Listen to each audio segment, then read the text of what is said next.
What's going on, everybody? How y'all doing? Shout out to you all. Oh, shout out to Conscious. How you doing, Conscious? How's it going? Lady Ma's in chat. Can't stay, but I will reply. Awesome sauce. Shout out to Conscious. Make sure you guys go check out her YouTube channel and her great content. Shout out to you, honey, and your mom. I hope all is well. What's going on, Phyllis? Cece? Nikki? How you doing? Oh, Mindy, I saw your comment. Okay. Because I was trying to add you through the settings on the second channel. Hold on a second. While you're here. Okay.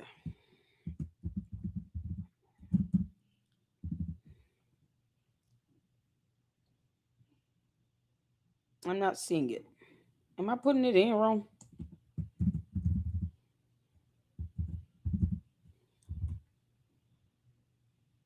I'm saying no users found. Why? Okay, I have to spell it exactly how you have it? Maybe so. God. Okay.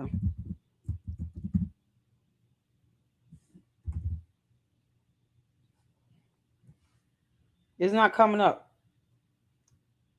as an option. It's saying no matching users found. Um, can you switch over to LLC Sweet Tea right quick, Mindy? And I can just do it from the chat on YouTube. It's not even coming up under settings. Why, I don't know. This is so weird. I'm trying to add Mindy as a mod right quick, you all. But shout out to all of you all tuning in. Yeah, so there's some updates with this.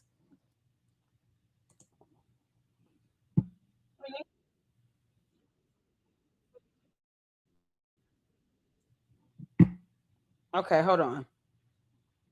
I see.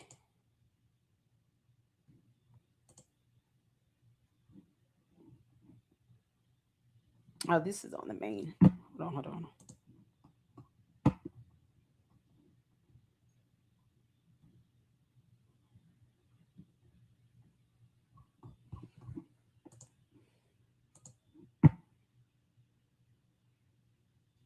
Hold on 1 second. Okay.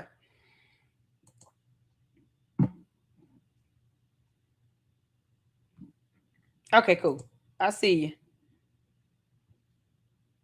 There you go. All right, Mindy. You should be able to see that now. Thank you, honey. I appreciate it. Y'all, we're getting some supporters. Second channel is growing. Second channel is growing. Who knew you talk about? Man, who's talking about this Blueface and Krishan Rock saga? This boy gets swatted at his restaurant. He has his own seafood restaurant of some sort. And Nevaeh, who just had his newborn son, they all got swatted at the restaurant yesterday. She should have been at home. Baby's not even a week, might be a week old today. Can't make this up. There's no way I would have had my child out. Nope. I'm going home. Like going outside and all of that, you could do that. But use wisdom. Can't make this up. So shout out to everybody tuning in. The Lady Luck Club. The Lady Luck Club with Sweet Tea. I am back. We back here. We back here. Nikki B, Francisca, shout out to the mods. You all. You guys are amazing. Thank you all so much for tuning in. If they wouldn't film their entire life, people wouldn't know where they are. Exactly. Even if he has his restaurant business, everything's being recorded. You got people, they called in saying shots were fired and all of that. None of that happened. But I would mitigate some of that nonsense happening because you got some people out here that are really. Krishan Rock is losing her mind over a baby. That's not hers. Like, she's jealous over a baby. How you doing, Gary Grace? What's going on? Miss Lady Luck got it going on. Oh, thank you, honey. Thank you, dear heart. I appreciate y'all. Hit the like button as you come in. Hit the like button. CC, I see you listening. Can we get Conscious's YouTube channel link in the chat? Phyllis is Phyllis is listening in. Shout out to you all, to Conscious and Phyllis listening in the bushes. All those listening in the bushes. Let's get to this. You guys, please go check out Conscious 700 is her YouTube channel, and show us some love. Tell a lady, look, club sent you. Yeah, let's come over here to X. So you guys know Sarah Fields has been reporting on this Karmelo Anthony case since the very beginning. There are some videos that I tagged, and then I think his parents did a video we're going to check out on YouTube. But Sarah Fields did an update. Okay. So the motion for a new trial was denied. They can still file an appeal on that denial. Does that make sense? So there was an appeal on the trial hearing, right? And then they requested a new trial under that appeal. The new trial was denied. Now they get to appeal that ruling on the motion for the new trial. That's why this stuff could take forever. So that's the next step. Karmelo Anthony's attorneys are going to now appeal the decision to deny the motion for a new trial. Get the four if y'all understand. We all caught up. So if they appeal it, which they're going to do, then it's going to go back up. They're going to say, okay, well, now we're looking at why the denial was denied, why the denial was rendered as a ruling, and challenge that. So they're going to appeal that. Now, I think that when you appeal the ruling, it goes back to the judge that rendered the ruling. It doesn't go up to the circuit court judge. So they're going to appeal that ruling. That's my understanding of it, but I could be wrong. Y'all know I didn't go to law school. Correct me if I'm wrong. Once they appeal this ruling, I think that appeal will go back to the same trial judge. Maybe. They're going to keep appealing everything that happens. They're just going to appeal it to Kingdom Come. I sent you something on X on Body Analyst on the debate. Oh, was it a... You sent it to me. Where did you send it? Hold on. Are you Jim over here on X? Because I didn't see anything. I sent you an email saying I don't see the video. Unless I miss, your name is something else. Are you Jim Williams over here?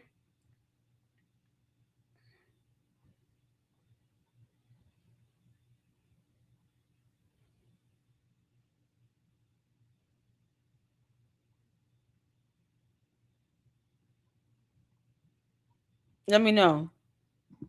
Hold on a second. Mega Patriot. Okay. Yeah, I'm looking for you to be Jim Williams. Okay, Mega Patriot. And you tagged me in? Or was it a DM? Is it DM? I'll check it in the next live. It's for the debate on Andrew Wilson versus Candice, right?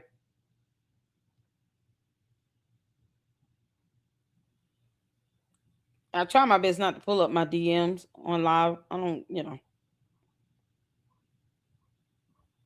If that's for the debate with that, then yeah, we can check that out in the next live. Okay. Yeah, I think I was waiting. I was expecting you to be Jam over here.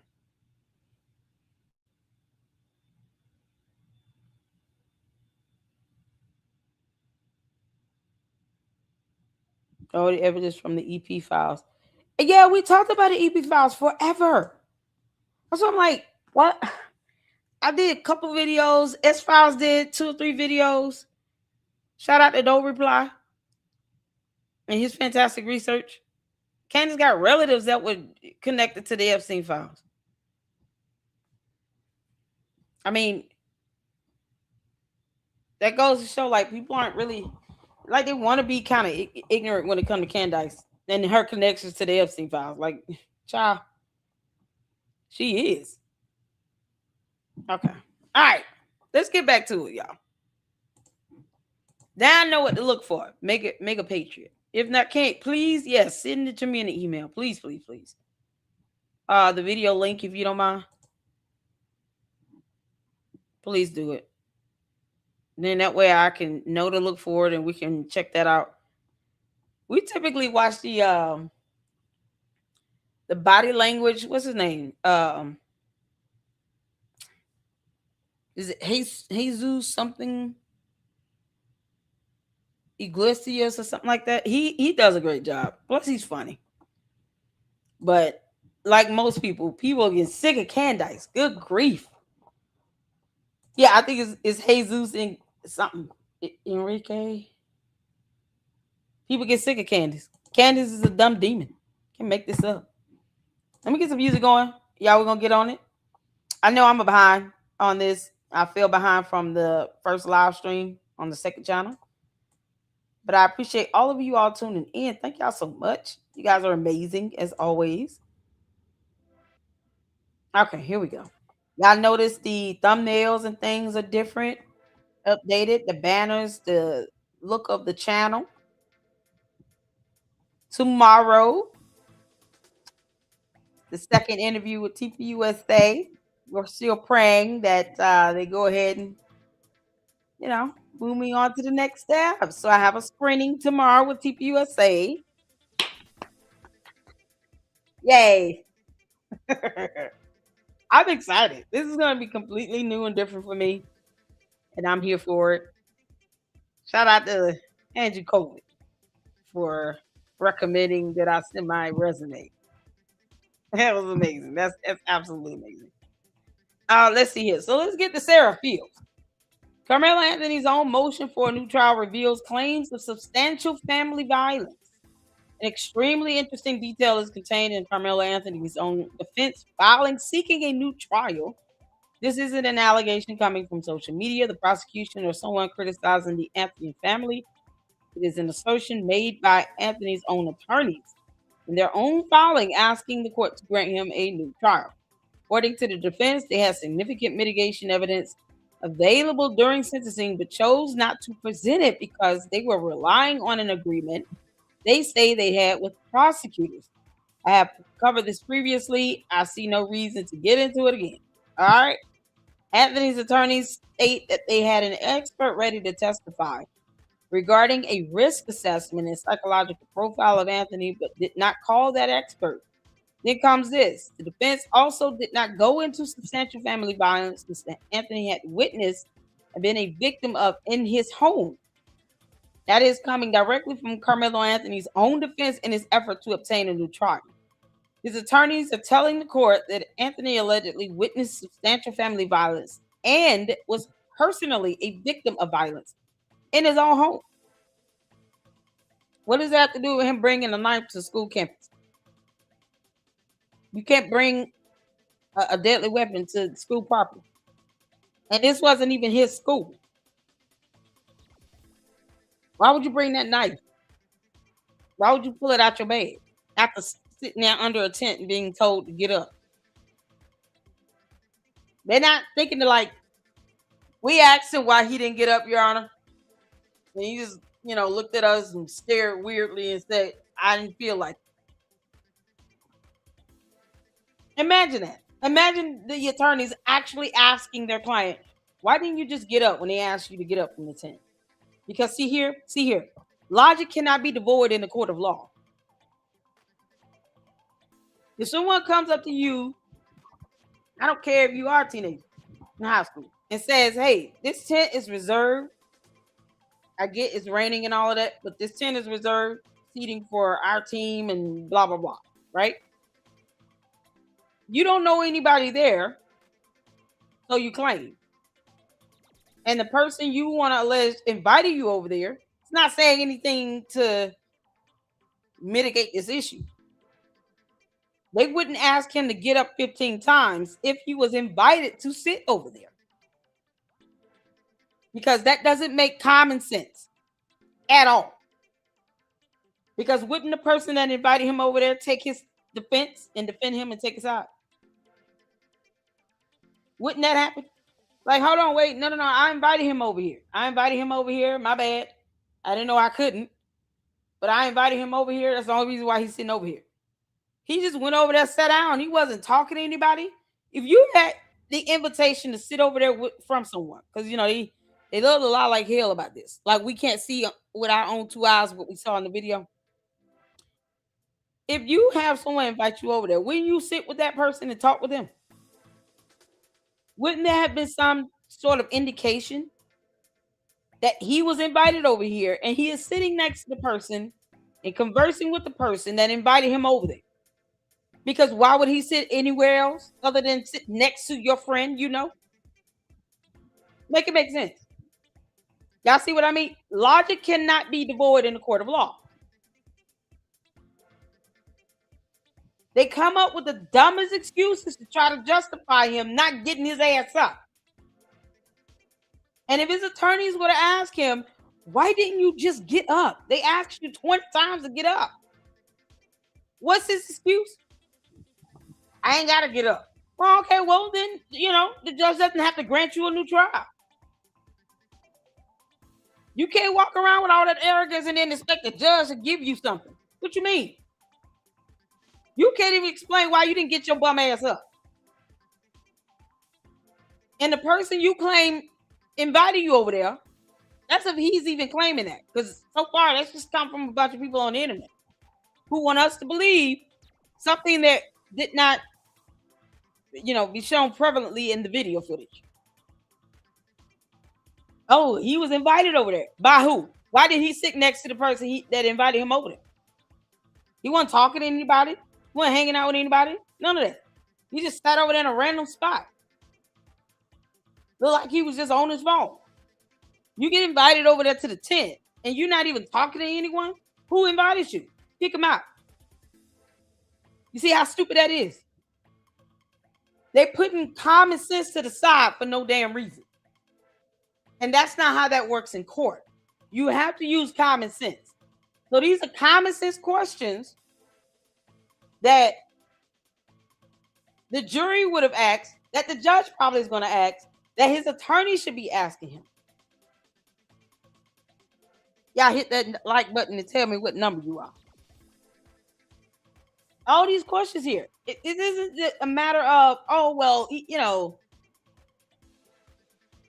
he shouldn't be in prison for 1,000 years. Like, no, he could have gotten life in prison. I mean, what? This is just basic common sense that I'm using here. Logic and common sense. To say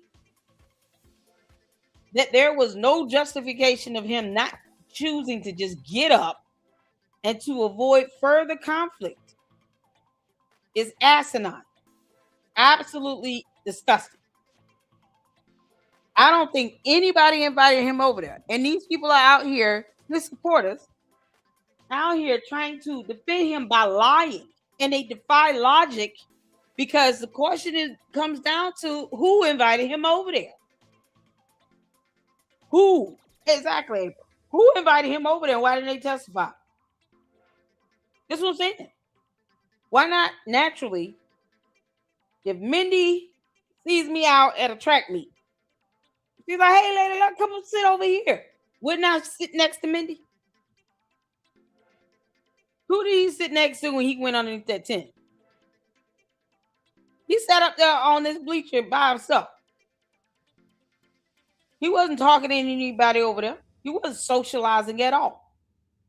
But this is the nonsense that his supporters keep saying that defy logic. There's no logic to that. He didn't sit down and sit next to anybody and have a conversation with him. We have no idea. So if that's the case, Wouldn't the person that invited him say, "Hey, I invited him over here. I didn't want him to be left out. It's raining. You know, him and his team members came. They didn't have anywhere to sit, so I told him we can come over here. Is that okay?" Mindy says a kid named Eddie. Which one was Eddie? Why didn't Eddie say something? Why didn't Eddie say something to all the other people that was telling Carmelo to get up and leave? I didn't see him sit next to nobody. But and this, yeah. And if Eddie did invite him over there, whoever Eddie is, he would have sat next to Eddie. Is it Eddie Murphy? Oh Lord. Okay, the one that testified for the defense that backfired on him. Yeah, because he got up there and said, "Well, I wasn't watching it all." That's what he ended up confirming. He wasn't even looking. He was supposed to be the defense star witness, and he wasn't even paying attention. He didn't see none of it that happened behind him. Yeah, what a way to defend your friend by saying you weren't even watching. He sat up 2 rows above you. You didn't even turn around to see what was going on. You didn't say, "Hey, no, come sit next to me down here." Why didn't you do that? Like, no, I didn't see anything, but I saw everything. What you mean? What did I see? I saw it. It was in the back of my head. My eyes is in the back of my head. You know that. My eyes in the back of my head.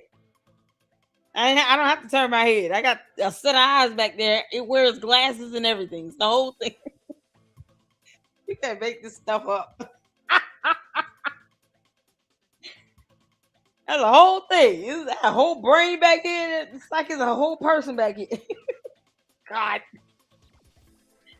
The defense argument is that it withheld this and other potentially mitigating evidence because it relied upon an agreement with the state, an agreement the defense now claims the prosecution breached. They did not breach the agreement. Again, I covered this previously. Chances of a retrial are very low. They're essentially arguing that their reliance on that agreement affected how they presented Anthony's case, including what the jury was permitted to hear during sentencing. I find this peculiar, considering the original image they attempted to display and push towards the public, a lovely family with no past of violence. Now, all of a sudden, no, Carmelo Anthony, do you witness people getting their ass beat in that house every day? What you mean? They went from belts to just throwing, tree branches at them. I mean, y'all is terrible. You got shoes thrown at them with club feet at the bottom of it. You got hit with a golf club. What you talking about? Because you just hit all that abuse. Yeah, because we said at first there was no violence. He's not a violent person, but now he is because we're just throwing everything and the kitchen sink at the wall. Is it working, Your Honor? That's the question we need to know. Is it is working? No. We got to try harder. Well, we just have to start lying like hell now. Our lies aren't working anymore. All they gonna do is just judge all. You could have brought this up in the trial and admitted evidence into the case, but they didn't do that because reasons. Oh, y'all. All right, here's a video. Carmelo Anthony's request for a new trial was denied, and Black TikTok continues to hold that L. Oh, Lord. Hold on. Let me see if I can watch another video. Other news reporting this. Yeah, let's go. Case and says we respect and expected the court. Hold on. I'm gonna start from the beginning. Yeah, no, they just reaching. They reaching at this point. Didn't the prosecutor offer a deal instead of going to court? Did he? Did the prosecutor offer him a deal? That's a good question. Was he offered a plea deal? Can someone confirm that? Nope. Oh, there you go. No, he was not offered a plea deal. I think they seems like they went from the prelim hearing and they had sufficient evidence to move it towards a trial.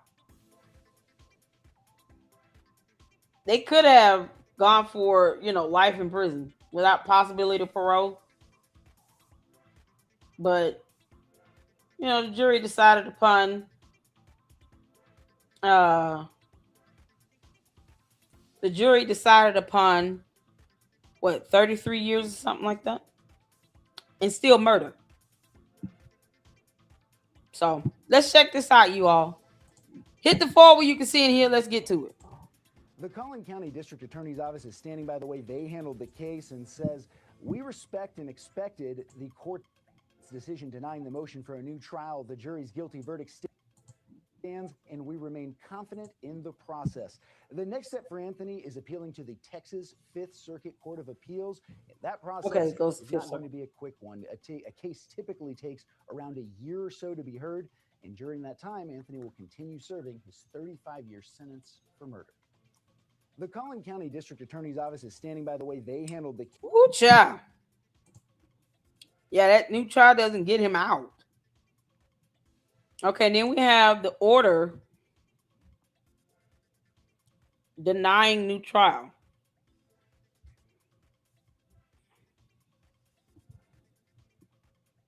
Was this from a proposed order? Or is the notes?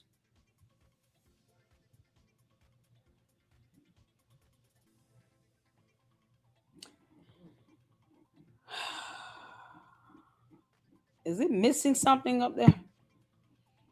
We have the name of the court. Okay. Case number 296-83565-2025, State of Texas versus Karmelo Anthony in the 296th District Court, Collin County, Texas. Order denying new trial on August 21 to 21, 2026. Came on to be heard defendant's motion for new trial. Upon reviewing the motion, the record, the evidence and argument, the briefs, and the relevant case law, the court has determined that the motion should be denied. It is therefore considered, ordered, and adjudged by the court that the motion for new trial is denied. That's it. Now, oftentimes you see with a appeal, the op-ed, so to speak, and the judge does, a whole brief to support the order for the denial, and then they give, their thoughts on it in like an op-ed of some sort. I haven't even tried to get access to the case itself, so it could be filed. I don't know. You got this stuff crossed out and written in. Hopefully, the senior staff attorney or somebody drafts the actual order and gets it signed and they stamp and filed with the clerk of court, because this should be filed into the case, and it will be filed electronic, so you will see the information up there on the top of the page or something like that, and it should have a stamp that it was filed and stamped with the clerk of the court. So this is like the original signing, and then this has to be updated, and then the judge will sign that updated copy. This could have been from the proposed order. I don't know, but it's not stamped with the clerk of the court stamp. Y'all see that? It's not stamped. So I think that'll be updated. What was this? Today is the 24th. It'll probably be updated and filed in the system today. Okay, that's not how these look as the final order. Does that make sense? They just kind of throwing up whatever to try to get a new trial, and it's like, well, you can't say, well, the jury didn't hear all the evidence when you chose to not, admit it into the case. And if you can't prove how the prosecutor violated this so-called agreement, you're just accusing them of violating it based on how you feel about it. But what's the basis for that? That's not how this stuff works. It's not how court works at all. What is that? What the?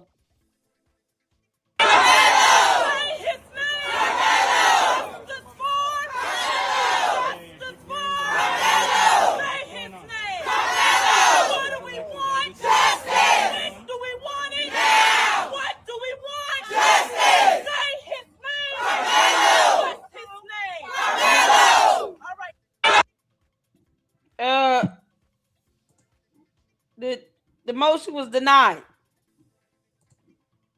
Then it was denied.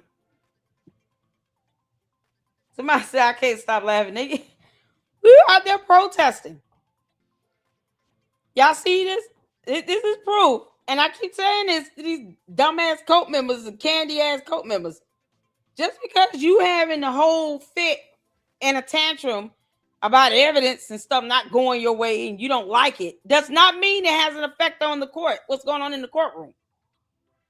All it is, and none of this matters when it comes down to it in the courtroom. None of it.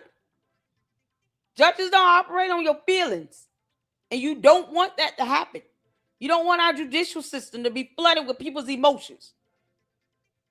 You want the law to prevail, even when you don't like the outcome of it. He pulled out a knife out of a backpack that he should not even had in his possession.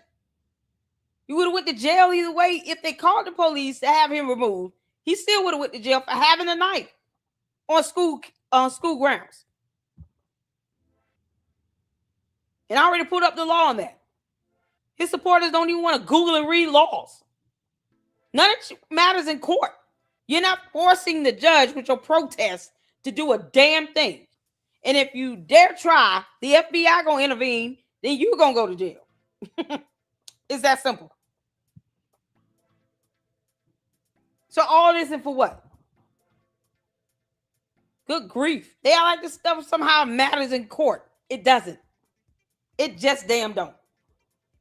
Be mad until Jesus returns. It will not move the needle in the court of law. It will not. You can hate the judge until kingdom come. You better not threaten him. That's FBI territory. All these people out here, none of them went to law school. Can't make this up. Okay, so what's this one? Oh, this is what? They said black TikTok. I'm not on TikTok. I don't know what that means. But I'm not on TikTok. But we've seen enough nonsense, buffoonery, comments in the comment section. They all over the place thinking, if we just scream loud enough, they're going to. No, that judge doesn't care about you protesting and screaming. The judge is not going to sit here and stop you from protesting because you got the right to do it. But that also means that this judge has the right to adjudicate this matter in the court of law based on the finding of fact, law, and evidence, and not your feelings. Period. This is proof. If you don't understand why this thing was denied, you could be mad forever. It's not going to get him out of jail. Your anger is not going to get him out of prison because you got to conquer the law. You need to have a legal basis for that. And you don't. They just don't. He did it. Wow. This racist. They just denied Carmelo Anthony's trial. This is a sad situation because Carmelo Anthony did not have proper representation the first time. Everybody was thinking that Karmelo was going to get a new trial, but he got denied. And so right now, the 35 years still stand. The new judge in the Carmelo Anthony case has denied his appeal for a new trial, even knowing that the jury was not reflective of anyone that looked like Carmelo Anthony. Even after knowing that the gentleman's agreement that essentially didn't allow evidence that was important in the trial of Austin Metcalf. How how did that so-called gentleman agreement? Because gentleman agreement means I'm gonna hurt a lot of feelings with this. These Carmelo Anthony supporters, I'm about to hurt your feelings a little bit. This gentleman's agreement still means nothing in court. It don't. It is not illegal. Even if the prosecution said we're going to introduce this, it's not illegal. It's not illegal. None of these people went to law school. None of them. Everybody hurts. Oh my goodness.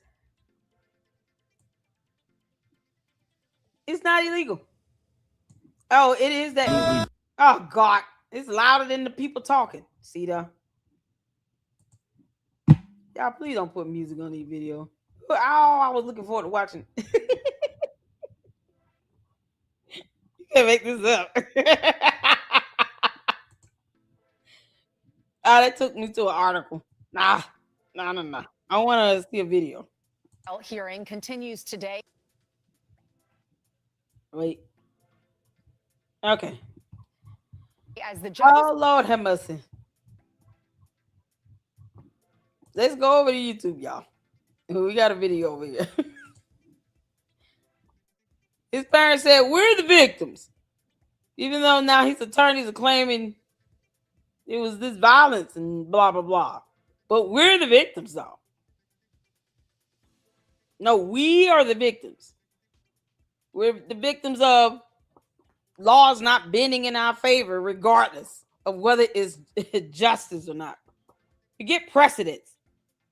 Our feelings supposed to take priority. Y'all didn't know their feelings came first? Y'all didn't know that? No, the judge supposed to let him out because he's black and for no other reason. So we going on race? So you want the courts to be prejudiced regarding race? Yeah, only in our favor. Only when it allows us to get away with our whole murder.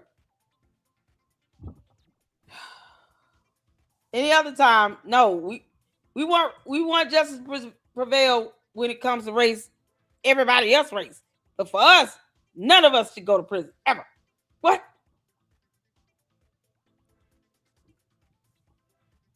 The motion was denied, and neither of his parents can break down legally as to why. They can't tell you why. They cannot explain to you from a legal perspective as to why. His mammy know his daddy, or Pepe, went to law school. They can't tell you why that motion was denied from a legal perspective. We're the victim because the judge said, no. Y'all, it's the buffoonery for me. All right, y'all, shout out to Class E who did this video yesterday. Make sure you guys go show them some support. I wanted to see this video because the parents out here talking about we're the victims. Really? All right. When you all can see in here, hit the 4. Let's get to it. Officially getting to hear from Carmelo Anthony's parents about everything that happened during these hearings. And we're also going to hear new information following the court proceedings and following the decision by the judge to deny their motion for a new trial. Now, before we get into the statements from Carmelo Anthony's parents, we're going to go and hear from their attorney, who's going to basically lay out everything they're planning on doing moving forward. And spoiler alert, they're not giving up the fight on this one, guys. It looks like they're going to keep moving forward. Y'all can keep donating money to them because I know a lot of people have in this case, which is... What do Carmelo Anthony supporters at? Can y'all donate to my gifts and go? I mean, I do have a second interview tomorrow, but the reality is I haven't earned any wages or anything because they rusted up most of that what $850,000. I just need like $1,300 more for rent. Carmelo Anthony supporters, can y'all hit my gifts and go up, please? 10,000, is like nothing compared to what the hell his parents raised. And their son murdered someone. I lost a job because of medical disabilities. Do no fault of my own. I'm getting unemployment. I mean, the employee didn't even cooperate with the Department of Labor. Go figure. Where they at when I'm dropping my GiftSend Go link in the chat? Oh my God. It's crazy to me. But not only that, we're going to hear a statement from Jeff Metcalf talking about some of the things that were revealed during the trial, during the proceedings, and during specifically this hearing where the judge was making a decision on whether this was going to be a new trial or not. And the things Jeff Metcalf said honestly surprised me. So let's go ahead and get into it and hear what the attorney had to say. This was posted by JD Miles over on X, and he says this: a statement from Karmelo Anthony's defense team on the judge's ruling denying the motion for a new trial. So we have Judge Michael Chitty has denied Karmelo Anthony's motion for a new trial. This ruling is disappointing, but it is not the end of the Karmelo fight.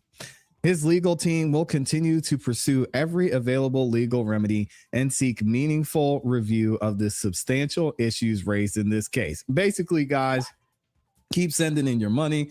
We're not done fighting. We're not done going through the process. We're going to take this to the Court of Appeals, and y'all can keep funding this BS. That's my opinion. And a statement from attorney Russell Wilson says, "We are disappointed that the court denied our motion for a new trial. We respectfully disagree with this ruling and remain firmly committed to protecting our client's rights." Okay. "We believe the issues raised in our motion are substantial and deserve meaningful appellate review. The denial of our motion does not end this case." Appellate review. It doesn't mean that the judge has to agree and grant it. Because none of this is based on your feelings and what you believe. It's just not. Y'all hear the terminology that the attorneys are using? What they cannot say is, we believe that the judge should have granted us this new trial because of what we sent over. Because now Karmelo Anthony said he got thrown against the wall in the laundry room 18 times. All that violence going on in his home, you can't give us a new trial on that judge? He was in a violent home? No, we know we said earlier he wasn't, but he was. We lied. God. "We will continue the appeal in the Fifth Court of Appeals and pursue every legal remedy available to our client. Our comment to our client has not changed. Our commitment to our client has not changed. We will continue to advocate vigorously on his behalf through every legal avenue available." And that is from attorney Russell Wilson. I want to know what you guys think about this. Again, as many people have stated, they're 0-2 right now. And it's not surprising in this case because, one, it's very difficult to win an appeal, especially at this level.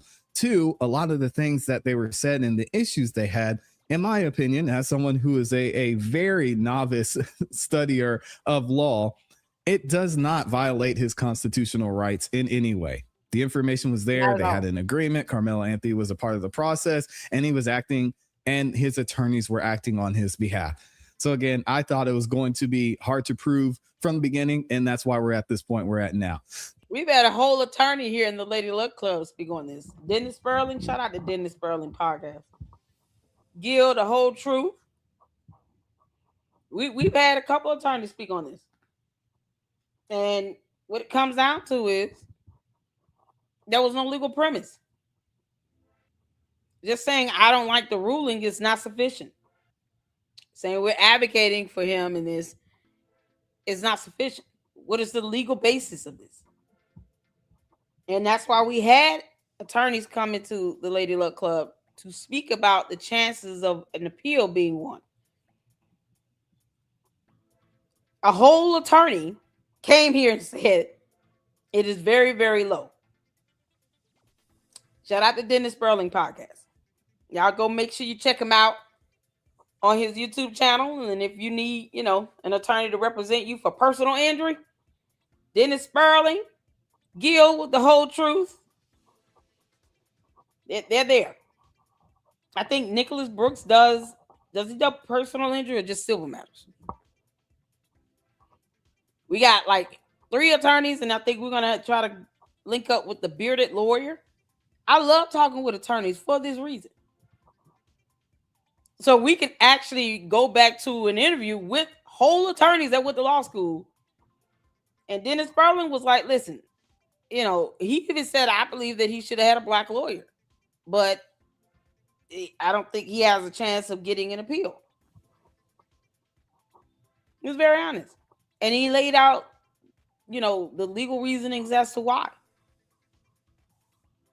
So that's why we have the experts come into the LLC and provide their perspective on it. And they can, help us to understand the process, help us to understand the chances of him getting an appeal. At the end of the day, this was a straightforward case. I think 2 of the attorneys said the same thing. The evidence was irrefutable. The witnesses all got up, testified to the same, except the defense attorney's witness. Irrefutable what we saw in that video. Saying that he was exposed to violence does not justify him pulling out a knife just simply because somebody pushed him with a hand on his shoulder. There's no justification for that. And if they're not careful, the line between, he was exposed to violence versus he's prone to violence, prone to criminality, will become blurred. You can't go out and say, well, he's a really good kid. He's really smart. He played football. No violence, no nothing. He never gets in trouble. But then turn around and say, well, he was exposed to all this violence, in the home, and he's a victim and blah, blah, blah. You don't go and murder someone, stab him in the chest because of that. No. You go take them to anger management and get them treatment. That does not justify murder, especially when you don't have to prove the motive. What do you mean? All that would be irrelevant because you don't have to prove motive. He facilitated the act of murdering someone. Motive is irrelevant, but yet all his supporters, none of them went to law school, I guess. You can't make this up. Now, let's actually go and hear some of the interview that was done by Karmelo Anthony's parents. They did an interview with Willie D Live. I will leave a link in the description to this full interview because I'm not going to play the whole thing. And they had some interesting comments about the entire process. Check this out. So we just wrapped up the first hearing for the motion for a new trial. So how do you think it went? Raven, yeah, he's sparing you money. CC, I see you. Everything we've noticed a lot of things about the boys that that wasn't sent out to the public. You agree? Mm-hmm. Based on what was told, the narrative, it hurt us, man. It just made us. It's right now. I'm still. It was so much at that time. Yeah, maybe that the fact that Karmelo Anthony was in the chess club or something crazy like that. But instead, this kid was running around doing reckless stuff. And obviously, as we're going to talk about in a second, Austin Metcalf and even Hunter Metcalf were no angels either. Those guys were troubled and lots of trouble. And we're going to hear from Jeff in a second. But come on, guys. I mean, can we all just be honest here? It was a lot. It's a lot. Damn, the dude had a penchant for fighting, for violence. Yes. Very, very never violent. Put out there. Yeah, like smacking on his friends or so-called friends, smacking on wordings he was using, choking his own mama. Yeah, that threw me off. I mean, your mama? I said, man, you got to be different. This is crazy to me. That's crazy to me because, I mean, his own Karmelo's attorneys, this dream team, are saying, well, our client, Your Honor, is a victim of violence in his home. How do we know that Karmelo wasn't grabbing on his own mama? How do we know him and his dad wasn't tussling and beating each other's ass? His own attorneys are saying he's a victim of violence in the house, domestic violence. And they have minor children. So guess what? Somebody should be going to jail, right? Why would you throw your client's parents out there underneath the bus? and then expect the judge to be moved to grant you a new trial. This isn't about what he experienced in his house. If the attorneys have evidence to show his parents are being violent to him and being violent to each other around minor children in the home, don't you think that if anything, they will probably get charged with that? How does that help him? Because he committed murder against someone else. There weren't anybody in the house. It wasn't like he got his dad in the shoulder because he was beating up his mom and he came in and tried to defend his mom or something. That's not what happened here. He went to a school he is not enrolled in, went to a track meet with a knife in his bag, and he shouldn't have had that weapon on him. And he pulled it out and used it because someone told him, you can't sit here. Get your ass up. Once again, the attorneys refused to ask him, why didn't you get up? The 20,000 times they asked you to get up. Why you just didn't get your ass up? You could have gotten up, moved. Never mind that. Again, if you're going to call out somebody else on something, as the Bible says, take the log out of your own eye before you look at the speck in somebody else's. Your son stabbed and killed someone, guys, and was talking crazy in a lot of text messages. Also facing suspension, along with several other issues. So, hey, listen, come on now. Let's not do that. Let's not point at Austin Metcalf. Exactly. Don't do nothing. He's like he was a real problem. Exactly. Karmelo wasn't a problem. I'm talking about a treasure trove of incidents captured on his phone. He ain't like he can't talk. For damn. Did he say treasure trove? What we just hear? He's like, what's his name, Willie D? Why is microphone out? Where's his microphone at?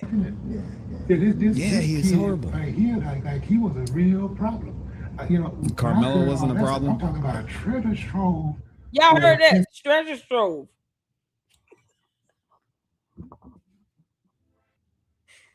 Jesus, fix it.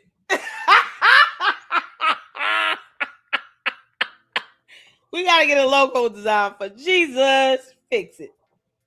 A treasure strobe. Y'all ain't know that strobing and the strobe lights in a treasure strobe. Hey, get off my grass. It's a treasure strobe. What you doing? Incidents captured on his phone. He ain't like, this is not third-hand knowledge. This is him recording himself in most cases, or passing along text messages. Yes, and it was very, very shocking. Like I said, right now, it's so much they won't take in because it's like, what? No, y'all, no, you're just embarrassed because now people know the truth about Karmelo's past. Come on. And how that picture was painted, like it was the perfect angel. I'm just still, like I said, I'm going to shock. No one painted him like that. And you took your mom. Yeah. How hard was it to hear them in there talking, the prosecutor, Worski, speaking publicly about your son, saying things that you know that are not true? It was very hard. It was very hard. It was very hard. Nah, this is garbage. All right, I'm done with that. The defense attorneys are the ones that said our client experienced domestic violence in his house and he's a victim of it. Who else live in the house again? Who lives in that house that can make Karmelo Anthony a victim of domestic violence? This is coming from the defense attorneys. The mama, daddy, and he got some siblings. So who's victimizing Karmelo Anthony again? Because shouldn't they be in jail? Yeah, they should be charged, right? Victimizing a minor to domestic violence. They should be in jail, right? Shouldn't CPS and DFACS be at their house? Because his own attorneys said that. Not the prosecutors. They're not even, so they're just going to ignore that. How far in this dumbass reality is Willie D trying to go again? It's treasure trove. You might have fight it with a treasure trove and chest and gold.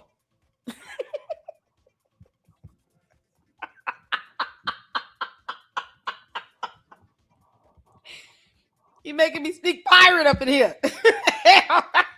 interview. Anyway, I'll leave a link so y'all can go check out the rest of it. They have nothing to say except, Oh my God. victim Karmelo, this poor guy. They're all bad. All of them were bad. Let's see if Jeff Metcalf has some different insight to give in this situation, because he was talking a lot during the court proceedings. He was talking a lot after the court proceedings, and specifically during this hearing. And it'll be interesting to see what he has to say. Check this out. Joined to come on to discuss it. Jeff, thank you for taking the time and the opportunity. Thank you, Chris. Glad to be here with you tonight. So, you know everything I know and more. What do you make of the developments that we saw today? Lord have mercy. I mean, it's another procedural trial hearing, just like yesterday for the judge. Today is for, talk about the retrial, if they're going to grant that or not. Yeah, information did come out. I'll be honest, as a father, I was disappointed, very disappointed in seeing those things. But at the end of the day, it's really about the facts of the case, because I have to relive this all over again. Wait, disappointed in which part, Jeff? Because again, I got to hold Jeff accountable as well. You say disappointed in what you heard about your sons, because I can guarantee he knew about this. He had to have, because they were, again, had to do 12 months in the juvenile program. This was nothing new. They got arrested. Or Austin got arrested. So I wish you would have clarified what he meant by I'm disappointed. I don't know what that means. Both sides obviously are completely embarrassed about all of this. You got to look at them as parents, right? As parents in the situation of kids who were involved in the situation. That should have never happened. And now here we are. So I think both sides are just really embarrassed out of all of this. Man, let me tell y'all something. As a mom, I'm a boy mom. I got going on 18, 14-year-old. My boys get into it over snack cakes. Like, that's, big is great. They had this weekend was my oldest just taking a snack cake, my youngest, and not asking him. But you're talking about a matter where Karmelo Anthony had a knife in his backpack and brought it to school. And because he went and sat his little ass underneath somebody else's tent, and he just didn't want to get the hell up and mitigate this by walking away, then he, I guess, decided, oh, you pushed me so hard, my shoulder is broken, went out of joint, and I put it back in, and I felt like I had to defend myself because it's like 6 of y'all, and y'all gonna beat me up. I got punched twice. No. This shove, bah, stabbed him in the chest. That's it. Not even a thought about the consequences. That's I don't care how you put it. That is just a drastic, extreme reaction to something where you're like, you're 17, suck it up. Or why didn't you get up and walk away? For every action, there's an equal and opposite reaction. Anytime that reaction is not equal and opposite, we see that as this is unbalanced. This is beyond what's reasonable. In self-defense, it's the epitome of that equal reaction. You get shoved, you shove back, that's it. Y'all get separated. Even if y'all come to throw blows or something like that, you get shoved and then you stab somebody in the chest and center mass, where the heart is, the major blood vessels are. That is sure to take someone's life. That's not a reasonable reaction to you being shoved on the shoulder. It's just damn not. And the judge is like, how many times do I have to keep telling these morons this? So we're going to deny this motion for new trial, and y'all can keep trying. It's going to be denied and denied again. And we just, look, keep setting yourself up for this disappointment. Because you don't bend laws based on your feelings. That's not how that works. And they want to keep going through this nonsense and for what? What is it? $1 million now with this fundraiser? Oh my God, I can't even get 1,300. What are Karmelo Anthony fans at? I wish they really would hit up my gifts and go, can't make this up. Raising all this money for legal fees and all for what? His parents can't tell you the legal breakdown of half of these pleadings or the evidence admitted. None of that. They can't tell you nothing of what's happening in court. All they know is judge said no, I don't like it. I'm big mad. The end. Your son murdered someone because he should have been. Sound like he should have been going to anger management, and that's something that they will tell the Austin Metcalf parents. Your child getting arrested if it's something with violence and the anger and all that other stuff. They gonna tell you your kid got to go as a part of probation. Your child need to go to anger management. Your child need to get therapy. And you need parenting classes. Like, that's how that would go. Because it really makes you think, man, what was going on inside these homes that these kids were like this? And no matter what the outcome of this is, my son's never coming home. So I understand, and I think you've been incredibly strong in how you have stood up and what you've talked about and what you've said. And when you say it was disappointing, are you disappointed in what you heard, or are you disappointed that you heard it at all and that it's part of this situation? Just disappointed as a father. Thank you. I mean, we all want our children to be, the best they can be. And obviously we all fall short. But, to see that information that I had never actually seen before, but I knew at some of the incidents, we had dealt with it at home. But I'm just saying, I'm just very disappointed in what I saw from my sons. And it still doesn't change the facts of the case. And that's what exactly in this foundation, because I'll be honest, when I left today, I was very angry when I left court. Well, one of the things I'm teaching with this foundation is impulse control, and de-escalation and to regulate your emotions. Well, it took me 15 minutes today driving home to get my emotions in check. Yeah, again, it's kind of awkward considering what was said about Austin and Hunter and what they were into. I mean, they get it from somewhere.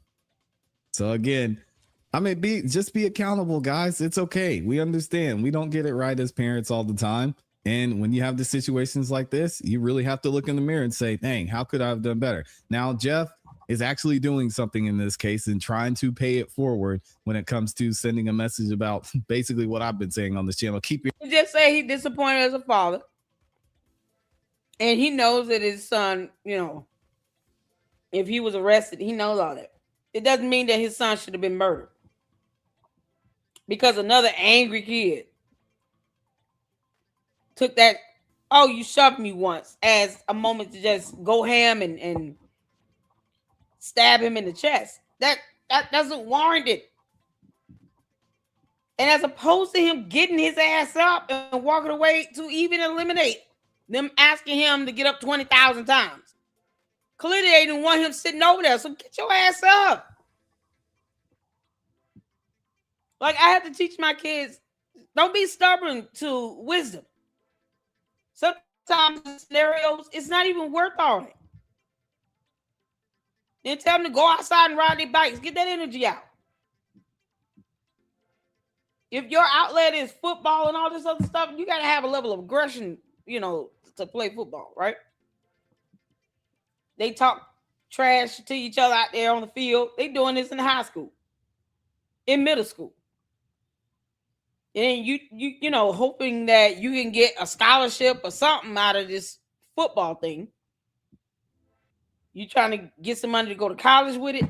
You want to go to the pros. These kids start early with all that nonsense.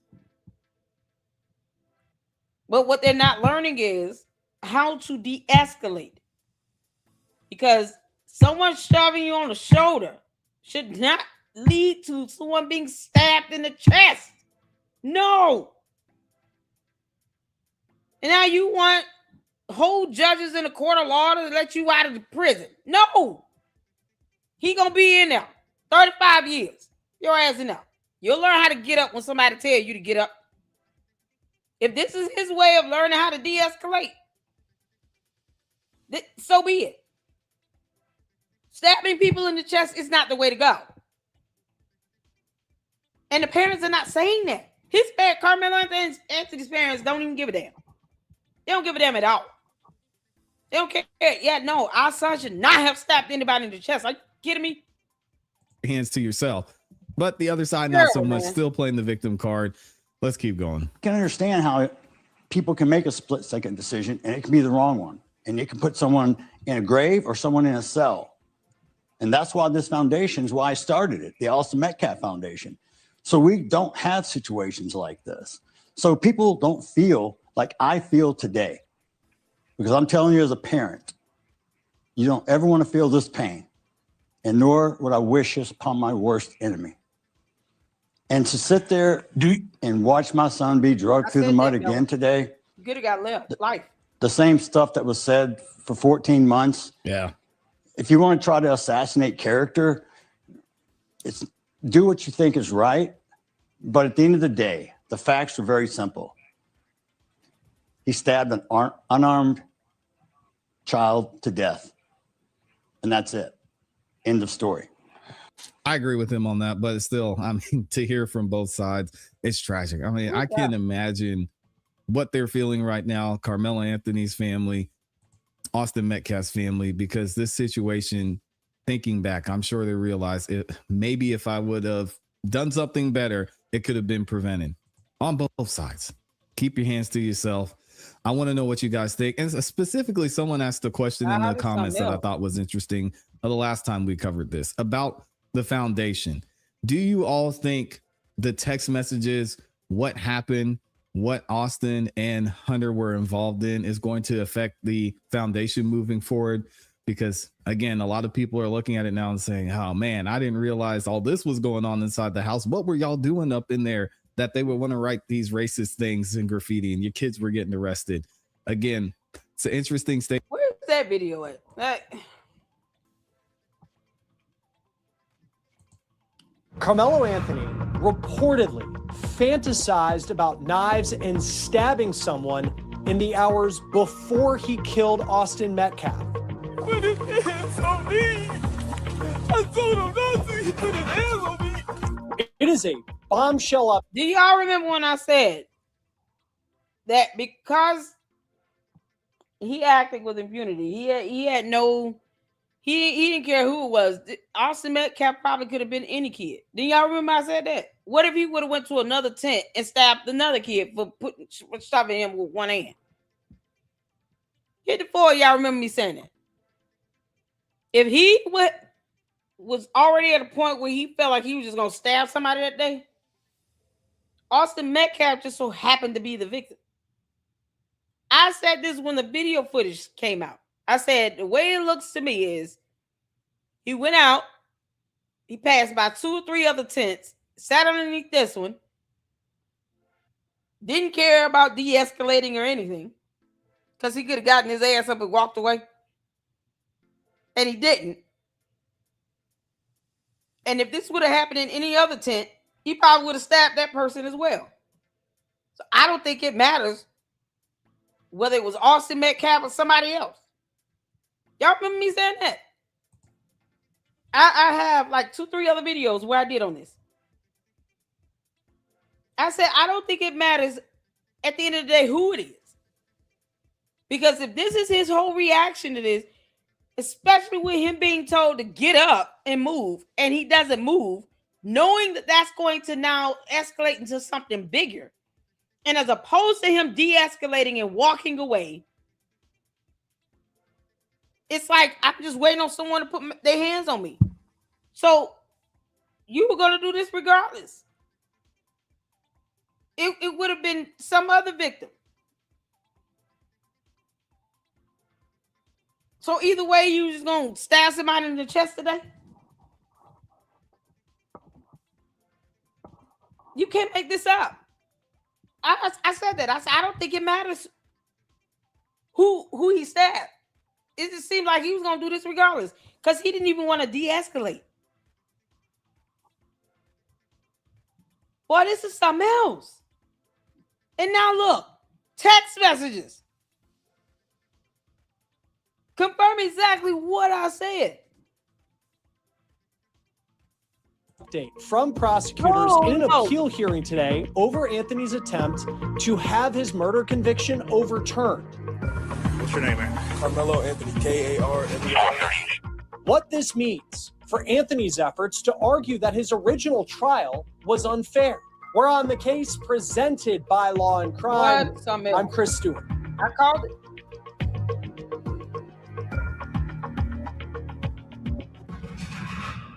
You may remember back in June, during Karmelo Anthony's murder trial, there was not much testimony at all about who he is. No witnesses vouching for his character, no talk of his background. And Anthony's new attorneys are arguing that's because his defense made a gentleman's agreement with prosecutors to only focus on the moments surrounding the fatal stabbing of Austin Metcalf at a track meet. They wanted to, in their words, keep it under the tent.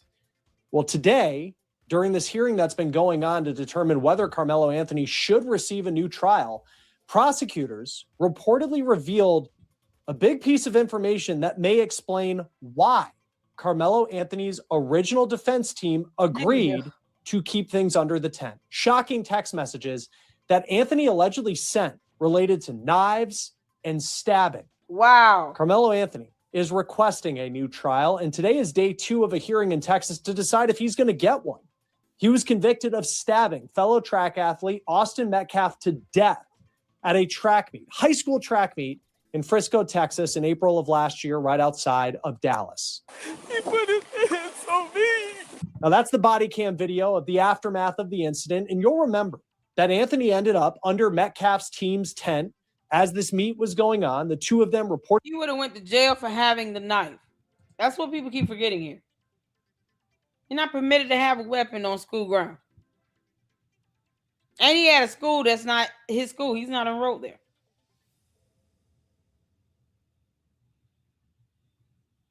So what the hell? So let's say they go and get a teacher and the teacher finds out he got a knife on him. Guess what? Or they call the police or get the school resource officer. He still would have went to jail for the weapon.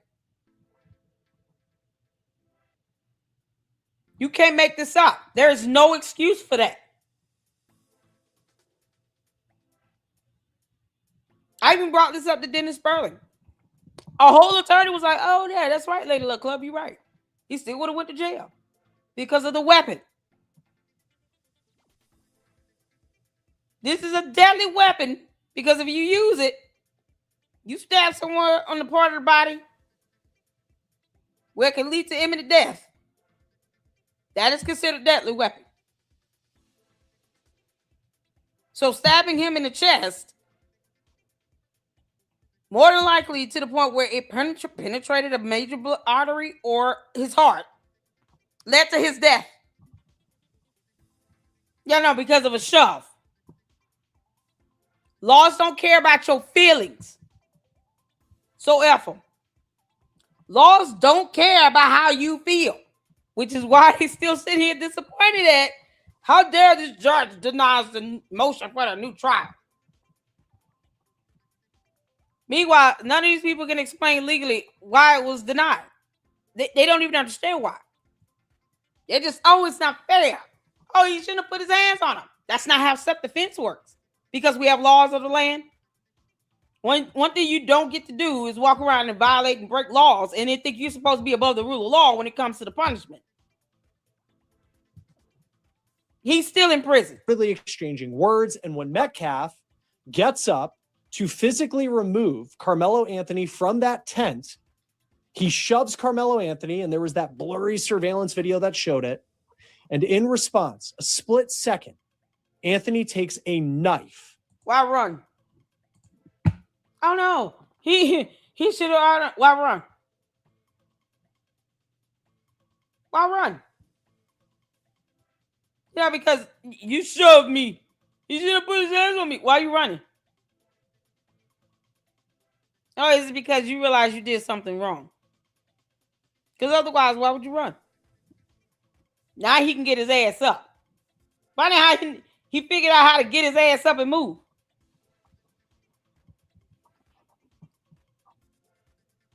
A whole attorney said, yes, later like he would have went to jail either way for the knife. Let's say he didn't stab Austin Metcalf, got shoved, he shoved back and he left. Nothing would have happened. No one would have died. No one would have went to jail. If he was thinking, I'm going to pull out my knife and stab somebody today, either way, then it doesn't matter what would have occurred. Whether you shoved me in the shoulder or you popped me in the face, it would have still led to him pulling out his knife out of his bag intentionally and stabbing somebody in an area of the body where he knew that that person would die. But he running off like a punk ass. Because you ain't going to run away if you don't think you did anything wrong, right? Why are you running? Now he know how to get his ass up. That showed it. And in response, a split second, Anthony takes a knife out of his backpack and stabs Austin Metcalf once in the heart, killing him. Anthony's new team, a very high-profile team of lawyers, are arguing, though, that Karmelo's rights were violated during that jury trial several times. And we're going to talk about those arguments here in just a moment, including his right to a public trial. You'll remember that audio and video recordings of the proceedings were not allowed, and only a handful of media outlets like us were given credentials to be able to have someone in the courtroom to witness all of it. We had Cody Thomas from Court TV, you'll remember. And you only had about 24 people from the public who were allowed in that courtroom. Now, the judge who made the call as far as those restrictions on the case, he's actually been tossed from overseeing Anthony's appeal. And we'll talk more about that here in just a moment. But I need to get to these text messages and evidence that prosecutors talked about today. And these are things that the jury did not know about. I mean, none of us knew about it until now. You have local media outlets like WFAA and NBC DFW who are in the courtroom today for this hearing, who are giving information, live updates about a lot of the testimony that's happening. And we have to talk about what Assistant District Attorney for Collin County, Bill Werski, had to say and what he claims happened in the hours before this track meet on the day that Austin Metcalf lost his life. Because he says that Karmelo Anthony's girlfriend, hours before, told an assistant principal at their high school that the couple had broken up, and that she said she allegedly was afraid. She claimed that Karmelo Anthony was stalking her. WFAA says that the ADA also claimed today in the courtroom that Anthony was allegedly obsessed with guns, fights, and knives. And prosecutors allegedly have a text message that Anthony sent. Let's go back to this right to a public trial, because I don't think people understand what the hell that means. So, I mean, I'm just going to try to keep it simple. A right to a public trial in accordance with the Constitution of the United States of America means that members of the public, including the jury, are able to observe the trial and pre-trial, like the preliminary hearings and stuff like that. It does not mean that it should be televised for everyone in the nation to see it. If you have members of the public, that include members of the media, that includes the jury, that includes the families of the victim, of the defendant, that are able to go in and observe the hearing, the trials, that is fulfilling that requirement of a right, of your right to a public trial, even in criminal matters. It does not mean that the judge has to allow cameras to come in and televise it. And, you know, because case law is law, yeah, here's some cases. Just in case people want to read. Because, see, you got people who did not go to law school and they're not even taking time to Google and read case law, saying, oh, well, there's no cameras in there, so he didn't have a public trial. He did. Members of the public came into the courtroom and observed the trial. See, when you don't legally understand what that is defined to be, yeah, you're going to make these dumbass claims and stuff. So now you would have to show how not allowing cameras in to record is denying him the right to a public trial, and provide case law for all the Karmelo Anthony supporters out there who did not go to law school. I'll wait. You got a whole case right here that literally says public trial right extends to jury selection. So if you have members of the public go in even for the jury selection process to observe all of that, that right is being fulfilled. You're not being denied that opportunity. Go figure. That does not necessarily equate to the judge has to allow cameras in so that we can have this televised to the nation. No. You can't make this up. But they don't look this stuff up.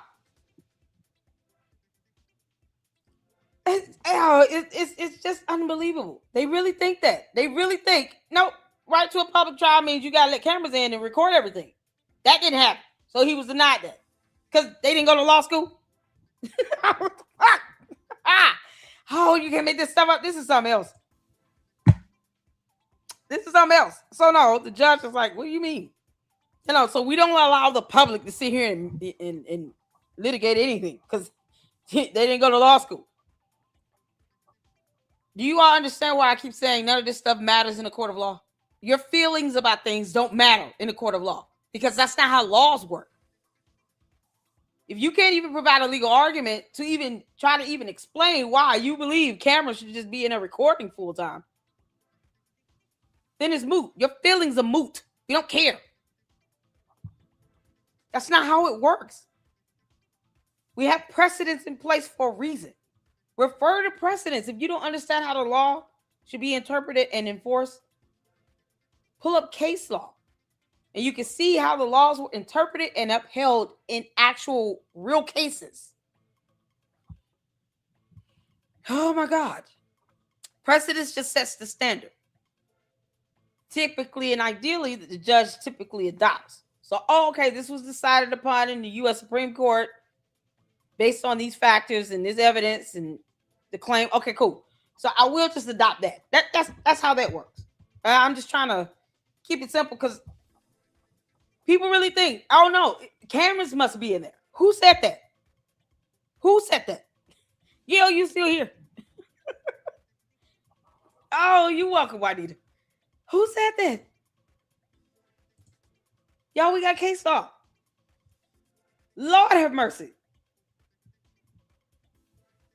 The members of the public came in, members of the media came in, observed the trial. It was a fulfillment of this right under the Constitution for him to have this public trial. They came out, reported on it, gave updates, exactly what he just said here. He was not denied that. And I haven't seen case law at all where it says that the court must allow cameras in to record and live stream it all in order for it to be a public trial. Fights and knives. And prosecutors allegedly have a text message that Anthony sent where he fantasized about stabbing someone and licking the blood off the blade. And he allegedly sent a text that said, quote, what? I'm low-key on the verge. Huh? Anthony stabbed Austin. What do you say? Ugh. Y'all hear that? Allegedly was afraid. She claimed that Karmelo Anthony was stalking her. WFAA says that the ADA also claimed today. He have time to stalk her because, you know, you let his parents tell it. He's an all-star athlete, all A's and blah, blah, blah. Working. Look at him being a perfect angel. When did he have time to stalk somebody? I hope she reported this to the school counselor and the school resource officer and her parents. What? The courtroom that Anthony was allegedly obsessed with guns, fights, and knives. And prosecutors allegedly have a text message that Anthony sent where he fantasized about stabbing someone and licking the blood off the blade. And he allegedly sent a text that said, quote, "I'm low-key on the verge." Anthony stabbed Austin Metcalf to death hours later. The jury never heard that. Now, the ADA also reportedly says that Anthony had gone to a program for juveniles when he was younger who struggle with anger. That was something that was not presented in court during his trial. Now, this appears to be the reason that wasn't presented because it would have hurt his defense. In so-called image, they tried to portray where he's perfect. No child is perfect. No human or mere mortal is perfect. The only person perfect is God himself. That's it. This makes no sense. So he's gone to juvenile before and was ordered to take management classes. Prosecutors and Karmelo's defense made what they're calling a gentleman's agreement not to insert character testimony into the case. Yeah, because it would destroy. Again, they're calling it a gentleman's agreement. The assistant district attorney for Collin County reportedly said that the deal went both ways because in exchange for not talking about Karmelo Anthony's ex-girlfriend, that text message, his life when he was still living in Louisiana, where he went to some sort of juvenile program for young people who struggle with anger, they say that there were things that the defense didn't bring up about Austin Metcalf's past. The ADA says that Metcalf allegedly put, quote, vile racist stuff on graffiti, and that was not presented to the jury. The defense alleges that Metcalf also had a history of being aggressive, and that was something that the defense for Karmelo Anthony, they weren't able to talk about during the trial. Now, the reason the prosecutor said that this deal was reached between both sides, it was not to add fuel to the fire. I mean, you saw the amount of attention during this trial from individuals that typically aren't covering true crime. I mean, there was political talk of this. This made its way into racial discussions in this country. You know why most of this stuff didn't come up? Because it's irrelevant to the act of him stabbing someone. It's irrelevant. The fact that we did not know that and he was still found guilty is the result of that.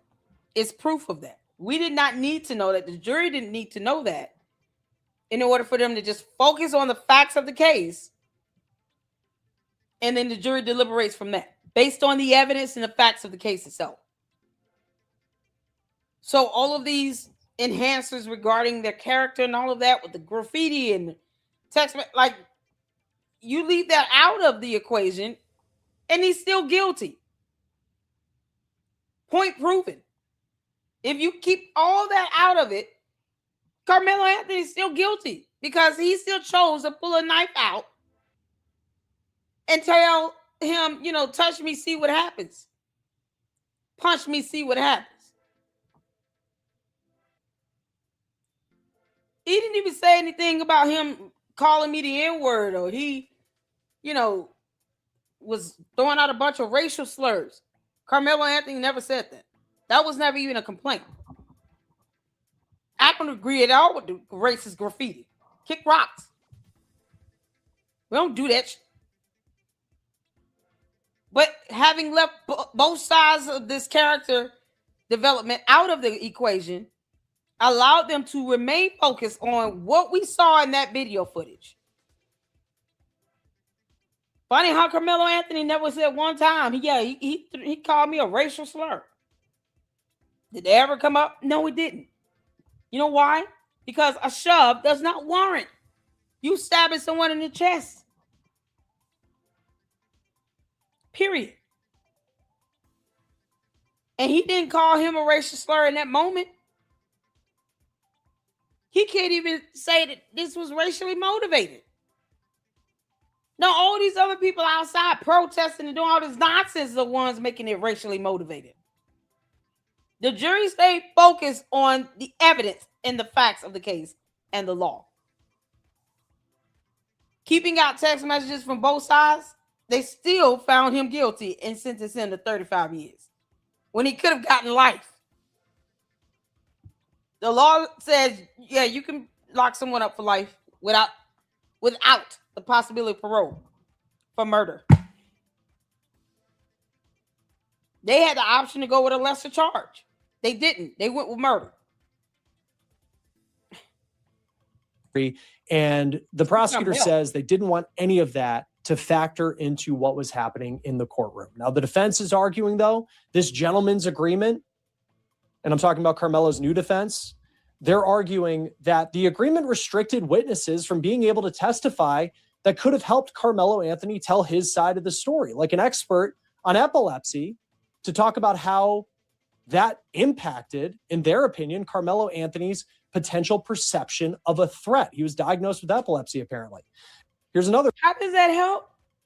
I've never heard of that. How does epilepsy cause you to pull out a knife?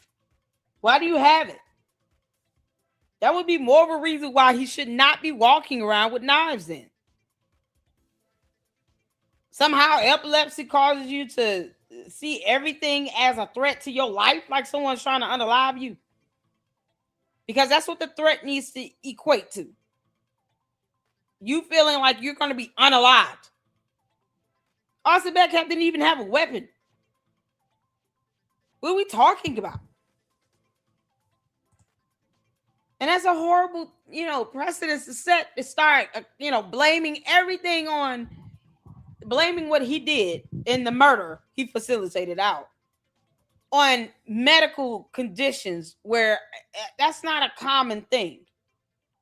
Someone with epilepsy is going to carry a knife like this on school property and just stab somebody, despite the fact that he put in text messages that he was low-key on the verge.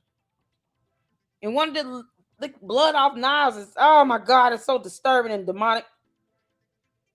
That's demonic. I don't care what nobody say. That's you're like 1 inch from cannibalism. You talking about you gonna lick blood off? Y'all know part of it. There's really no record of it. Yeah, that's demonic. It wasn't written out.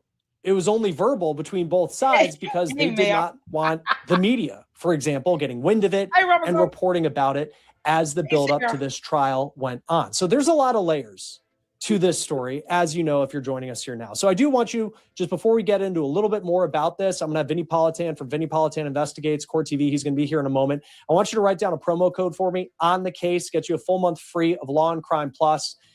Using that code unlocks exclusive access to our case files. We have a very big file for the case of Karmelo Anthony.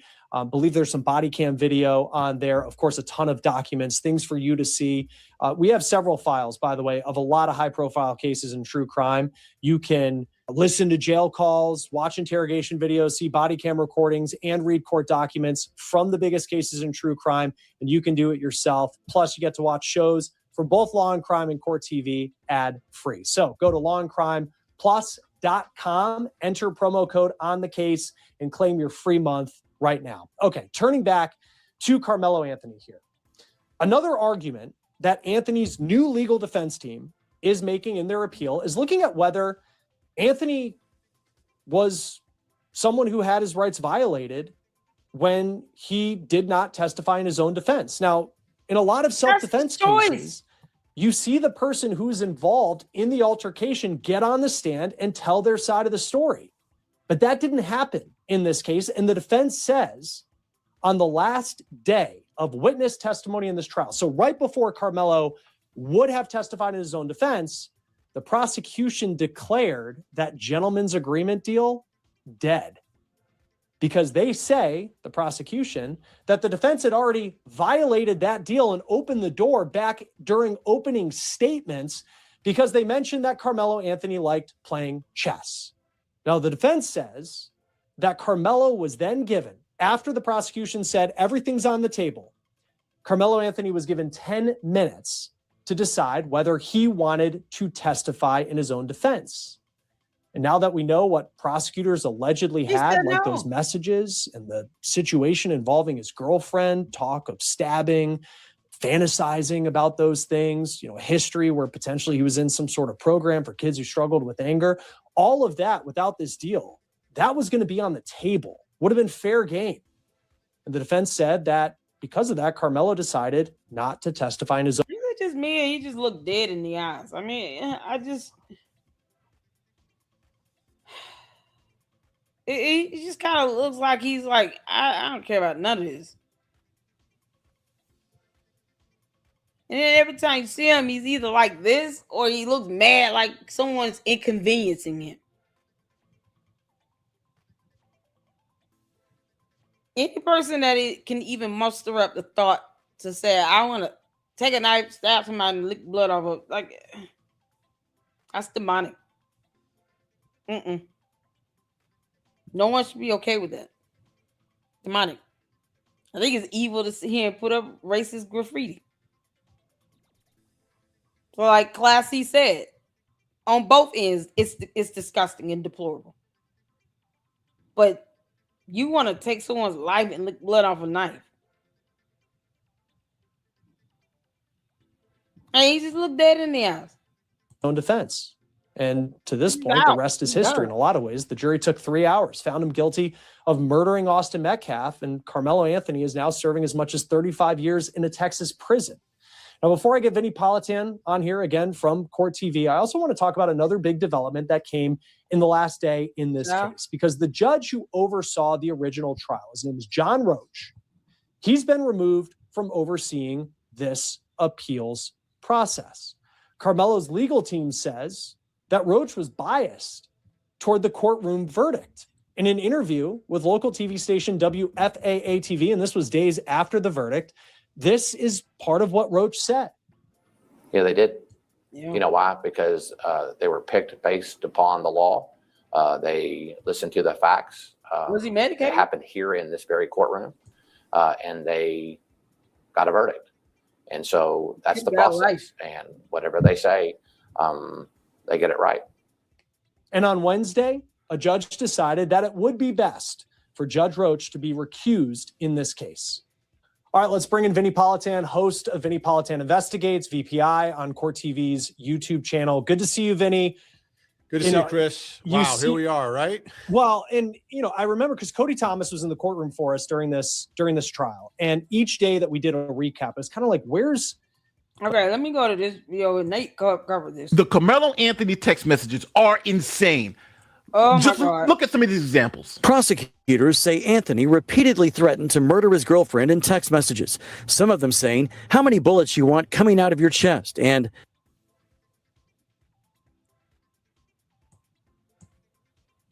what? And he was what, 15, 16? Y'all see what year this is? This goes back to 2021. How old is he?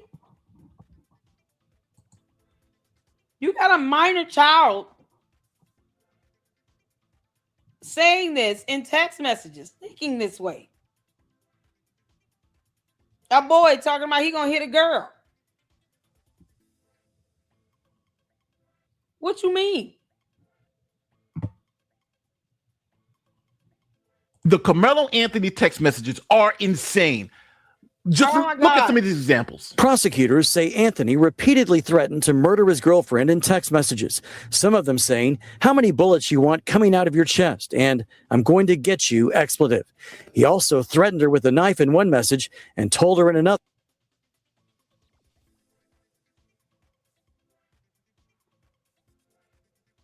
This is, when I say demonic,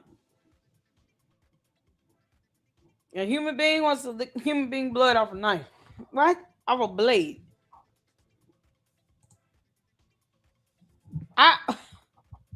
He was 17 last year when this stabbing occurred last year, correct? Or was it 2024? Y'all, these text messages go back to 2021. So what was he then? 13, 14 years old? I want y'all to think about this. A 13, 14-year-old kid sending these types of text messages. This stuff goes back to 2021.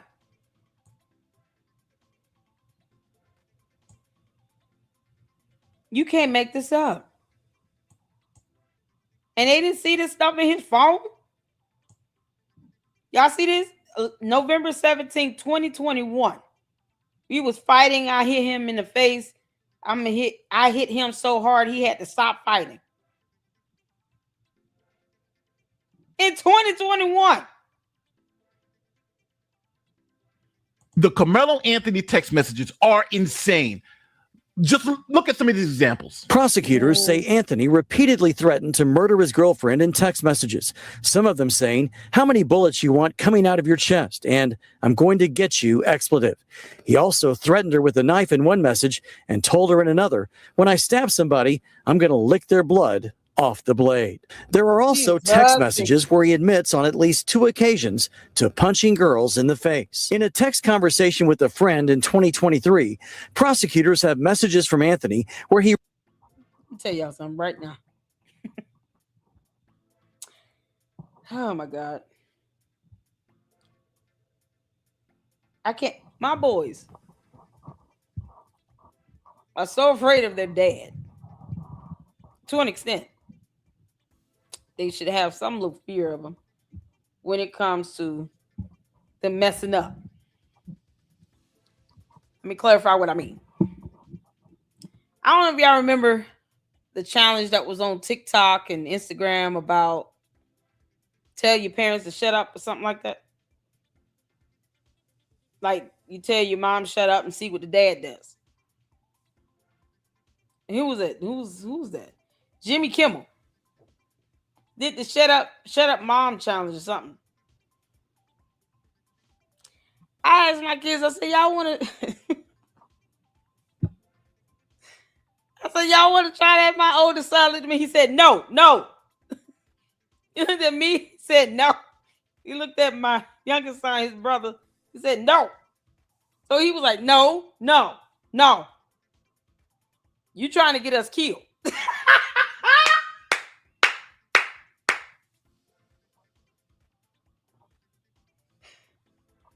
I was like, because you got to say this in front of your dad. My oldest son was like, no. Said, Mama, you trying to get us killed. I'm not in the mood. The fact that that's instantly what my son said, he cut that off real quick. My son said, you're trying to get us killed. No, no. My youngest son was like, Mom, My oldest son, he nipped that in the bud. He said, no. Y'all,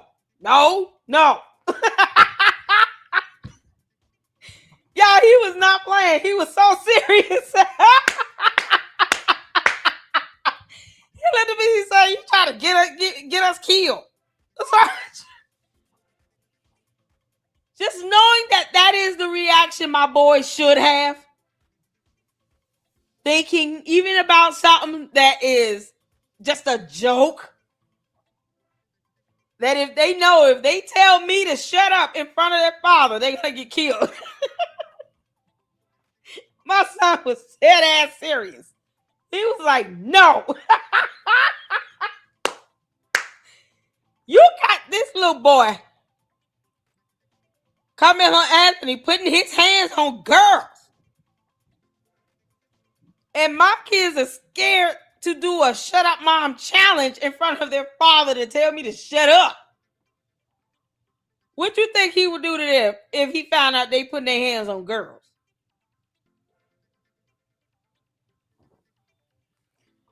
Oh my God.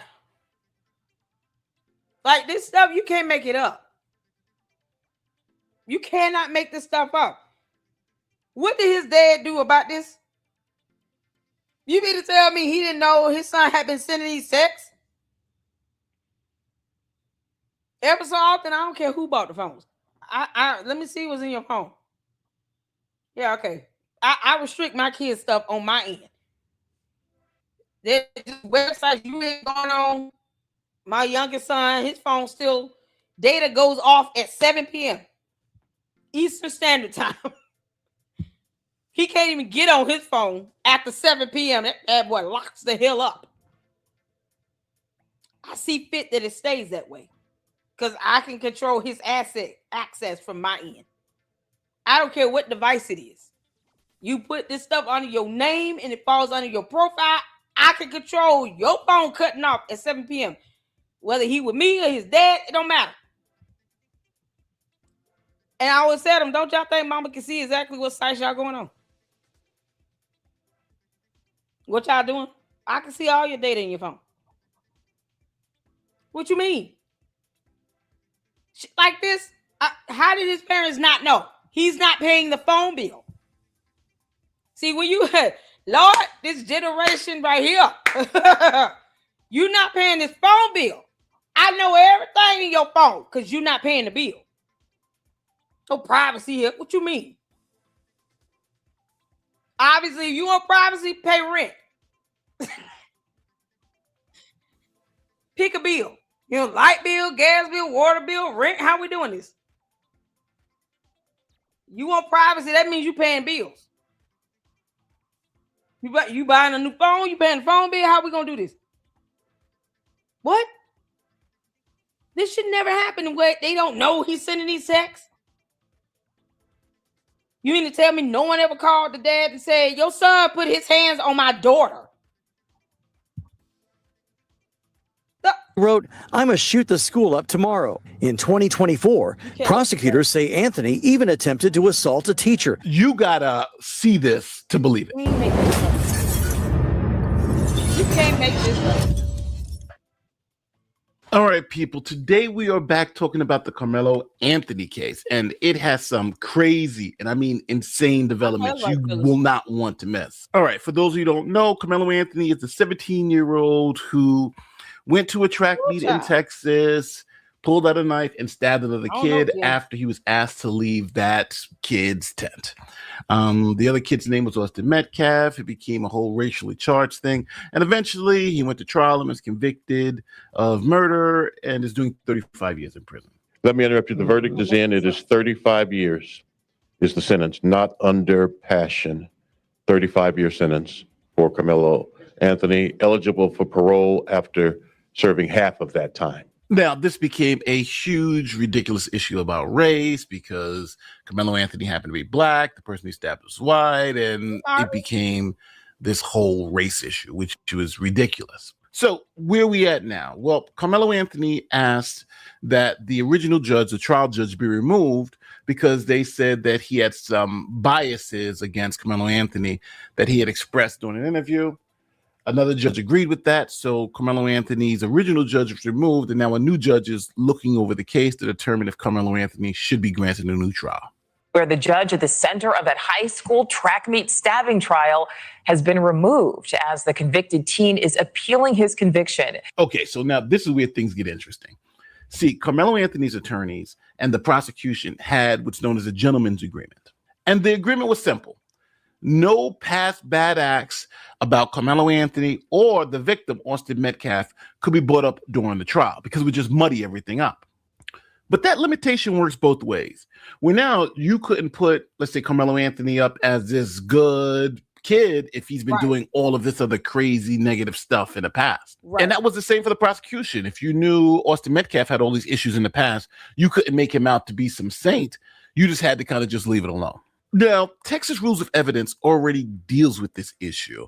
Here is Rule 404 from the state of Texas. We're going to look at Rule 8.3, exceptions for the victim. In a criminal case, subject to the limitations of Rule 412, a defendant may offer evidence of the victim's pertinent trait. If you wanted to show that the victim was someone who provoked people all the time, then that would be a pertinent trait that the defendant can show to say, hey, look, I was defending myself because this guy has this reputation. But In reverse, the prosecutors can offer evidence to rebut it about the defense. This is like him getting up there testifying and being subjected to cross-examination. What's good for the goose is good for the gander. Hit the 4 if that makes sense. Shout out to Nate the lawyer. We love him. I keep him in your prayers. He had surgery last year. Or was it earlier this year, last year, on his brain, at a tumor removal. Look at God. He's back at it with doing great content. He is a real bar licensed attorney. So what's good for the goose is good for the gander. If you're going to do character development on one end, now you understand it goes the same way on the other. We can at least rebut what you're trying to build character on from the victim. So we can rebut that with something to counter that. So, okay, you're saying he provoked people, but yet we can say now the victim still did not ever pull out a knife and stab people in the chest. We're able to rebut what you're putting out there, where you're trying to give this character development. You want people to see him as a certain limelight. But that's the thing. A gentleman's agreement is just that. You're not violating the law with this gentleman's agreement. If you want to say we were just simply upholding court rules here and trying to adhere to that as best as possible, understand what's good for the goose is good for the gander. Bottom line. We don't need to know if Karmelo Anthony played chess. Didn't y'all say he was an all-around sports kid or something? Who cares if he played chess? What does chess have to do with anything? He wasn't thinking strategically when he was told to get up 1,000,000 times either. Or he brought a knife to school property. I don't care if you could play chess with your eyes closed and feel around the pieces on the board. Oh, that's a king? Yeah, this is a queen. Yeah, okay, I'm going to move this here. I don't care. Why will you bring a knife to a school campus, knowing that you can still go to jail over that? What are you talking about? Like, that's irrelevant. It's moot. So it's a double-edged sword. The defendant opens the door, but the prosecutor can say, well, hold on, you got your own issues. Exactly. And let's go to B. In a homicide case, the prosecutor may offer evidence of the victim's trait of peacefulness to rebut evidence of the victim that the victim was the first aggressor. All right. So how does this work practically? Oh, man. Well, it's really all up to the defense. If the defense wants to bring up the fact that the victim was aggressive, they're opening the door that the prosecutor can bring up the fact that the defendant was an aggressor. That's essentially how it works. And they can bring up their past acts to prove that. Now, if you have a defendant who has a lot of bad past acts, and you've got a victim with a whole bunch of bad past acts, generally they'll say, well, nobody brings up anything. And that's what happened in this case. Now, this is Karmelo Anthony's new legal team, and they are challenging this gentleman's agreement. They're saying that their client was unable to testify because if he did, the prosecutor said that they would use his past bad acts against him when he testified. So they're saying that essentially... No, they wouldn't have to do that. They could just cross-examine him and question him about what he testified about with the defense. They wouldn't have to bring up anything new at all. We'll just rebut what you're bringing up. That's what the court rule said. We can rebut whatever you're bringing up. We don't have to bring up anything new. So if you get up there and testify, you are subjected to cross-examination. That's what he would have opened himself up to. You can't get up there and just testify and say, I don't want to answer questions from the prosecutor. No.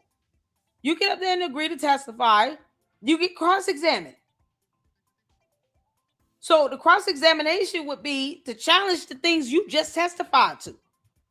That includes rebutting anything you're trying to say to help build your character. Does that make sense? Hit the 4. They wouldn't even have to go out their way to do that, to rebut it. They could just cross-examine him.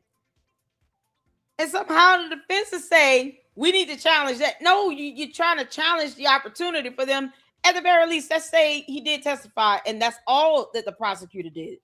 They just simply challenged him on what he just testified to. You testified to being a good chess player. Okay, so in a game of chess, what's the most important rule to remember? Oh, having patience, timing. So when you walked to that tent and sat down, and then were asked to get up because this tent was reserved seating for the people on that team, did you show patience and, some sort of preservation when you did that? What would have been the reason for you to not get up? Does chess teach you to how to de-escalate, how to think strategically? Like, they could just cross-examine him and ask questions to rebut the fact that, we want him to look like an angel because we said he plays chess. Okay, well, let me break that down, what it means to play chess. So my questions on cross-exam are going to be to challenge the ideals that you are ideally supposed to pick up and learn from chess. Being patient, thinking strategically. You're not just making moves, but you're making moves in order to beat your opponent. How does pulling out a knife somehow show that you're able to think strategically about this? You're automatically thinking on the next move here. So don't you think it would be imperative you learn how to play chess? But do you think about, okay, for this move I make, here's the consequence. For this action that I take, here's the consequence. That they could ask questions that would not necessarily attack his character, but force him to have to think about what they're asking to answer, to show, okay, if you've learned to play chess, some of those lessons you've learned should be converted to real life lessons here. Patience is one. Being strategic is another. Understanding the moves being made here. And then the consequences to you making the wrong move. Now you tell me, how does that attack his character? But it at least allows the jury to see all this chess playing shit, and he still sat here and decided to pull out a knife and stab somebody in the chest. So why do we care about him playing chess? What does he learn from it? Because in the moment where he could show what he's learned about being patient, he didn't. You don't have to break up any other text. You don't have to do any of that. You just hemming him up based on the idea of playing chess. He would not have been able to answer most of those questions without really telling on himself. There was a way that could have been done where they didn't have to bring up a text message at all. And that's what his defense is not realizing. Like, they're trying to, they probably have, they just, whatever. They call themselves being overly zealous for their client. And this ain't it. It's at this point, it's just dragging this nonsense out. Saying that opened the door. If he would have testified, it would have opened the door to that cross-exam. And then what? Now, you mentioned that for no reason because you learned nothing from playing chess. All they would have had to do is break it down. I mean, that's what good attorneys do, right? Bad past acts. Generally, they'll say, well, nobody brings up anything. And that's what happened in this case. Now, this is Carmelo Anthony's new legal team, and they are challenging this gentleman's agreement. They're saying that their client was unable to testify because if he did, the prosecutor said that they would use his past bad acts against him when he testified. So they're saying that essentially violated the agreement because the prosecutor said they weren't able to do that. They shouldn't do that. And now they want a new trial. But that's one reason out of many they want the new trial. So they went to court, and while they were in court, we get to learn about this past bad acts that both sides were trying to hide. The prosecution didn't want the public to see Austin Metcalf's prior bad acts, the stuff that he was doing. And the defense didn't want the public to see Carmelo Anthony's little bad acts, the stuff that he had done. So because Carmelo Anthony's team is asking for a new trial, these things had to become public. So they did. Now we're going to watch a news report who are going to go over both the bad acts of Austin Metcalf and the bad acts of Karmelo Anthony and the things that they've done in the past. And I'm going to say it is pretty insane. It's like Karmelo Anthony stuff is insane. Austin Metcalf stuff is pretty bad too. But Karmelo Anthony stuff is like next level stuff. Now, before we get into the video, here's a quick message from this video sponsor.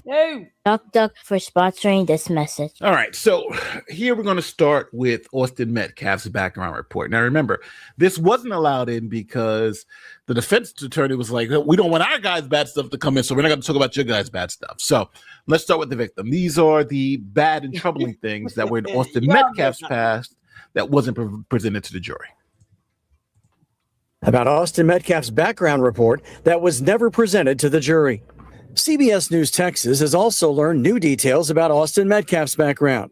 Metcalf and his brother Hunter were once caught spray painting graffiti, including KKK Kill All Blacks and Heil Hitler, along with the N-word, and were sentenced to 12 months of juvenile probation.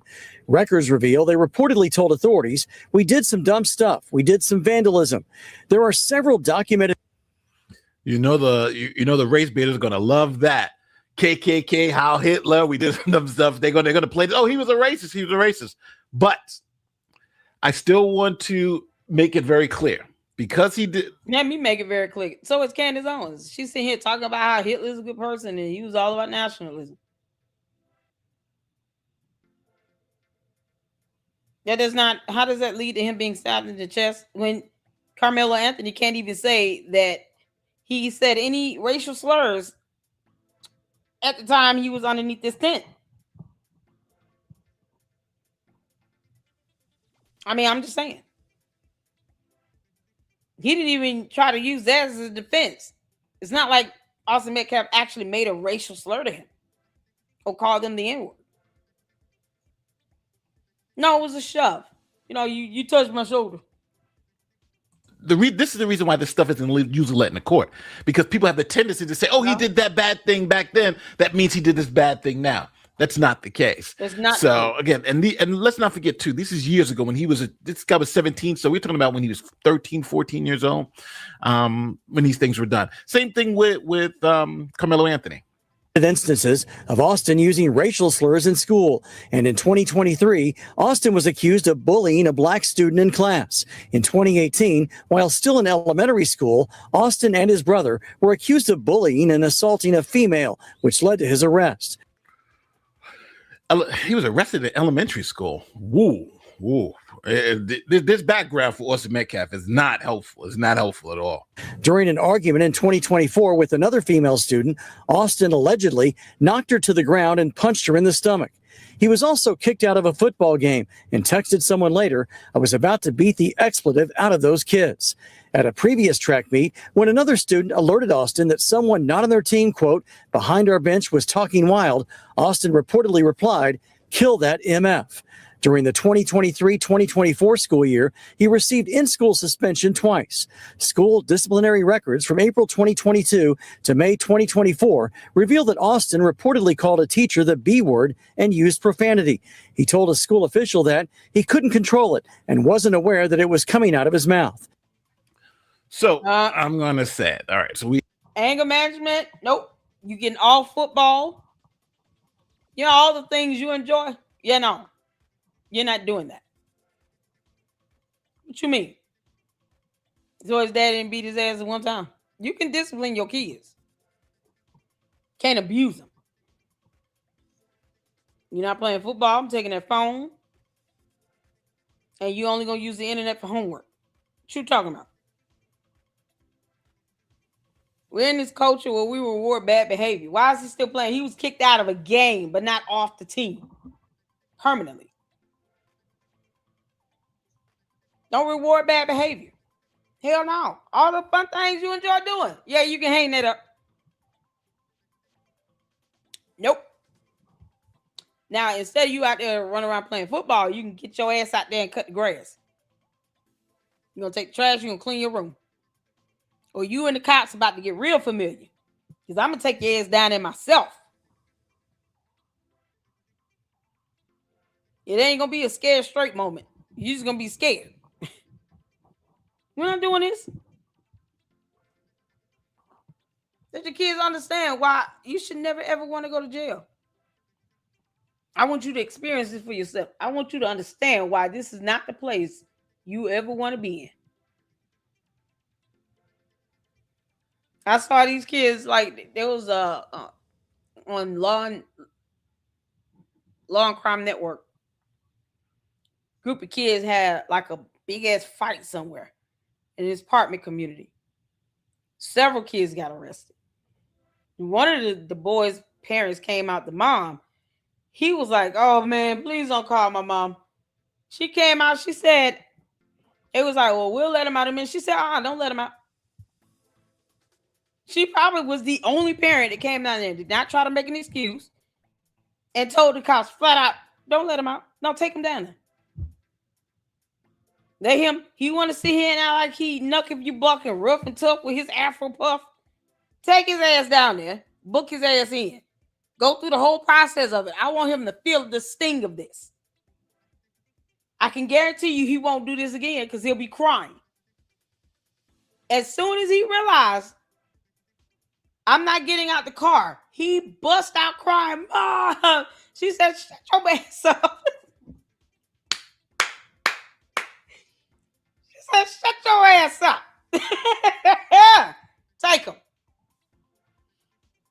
They took him. That one time may have scared him straight. He probably decided, "I'm never going to hang out with none of you buffoons ever again. I ain't going to jail."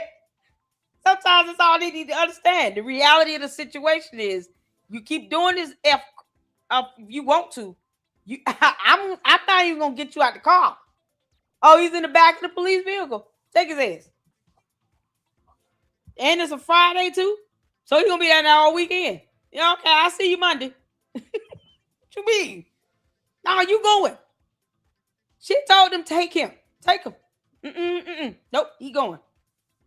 You gonna learn today? Like, what? We got a kid, racial slurs, beating up girls, doing all this crazy stuff, right? This guy's a teen. This is a wild boy. So now we're getting some, he's aggressive. Now, if the defense put this up, this would have maybe been like, this guy who we're talking about, it was pretty aggressive, right? This guy's pretty aggressive.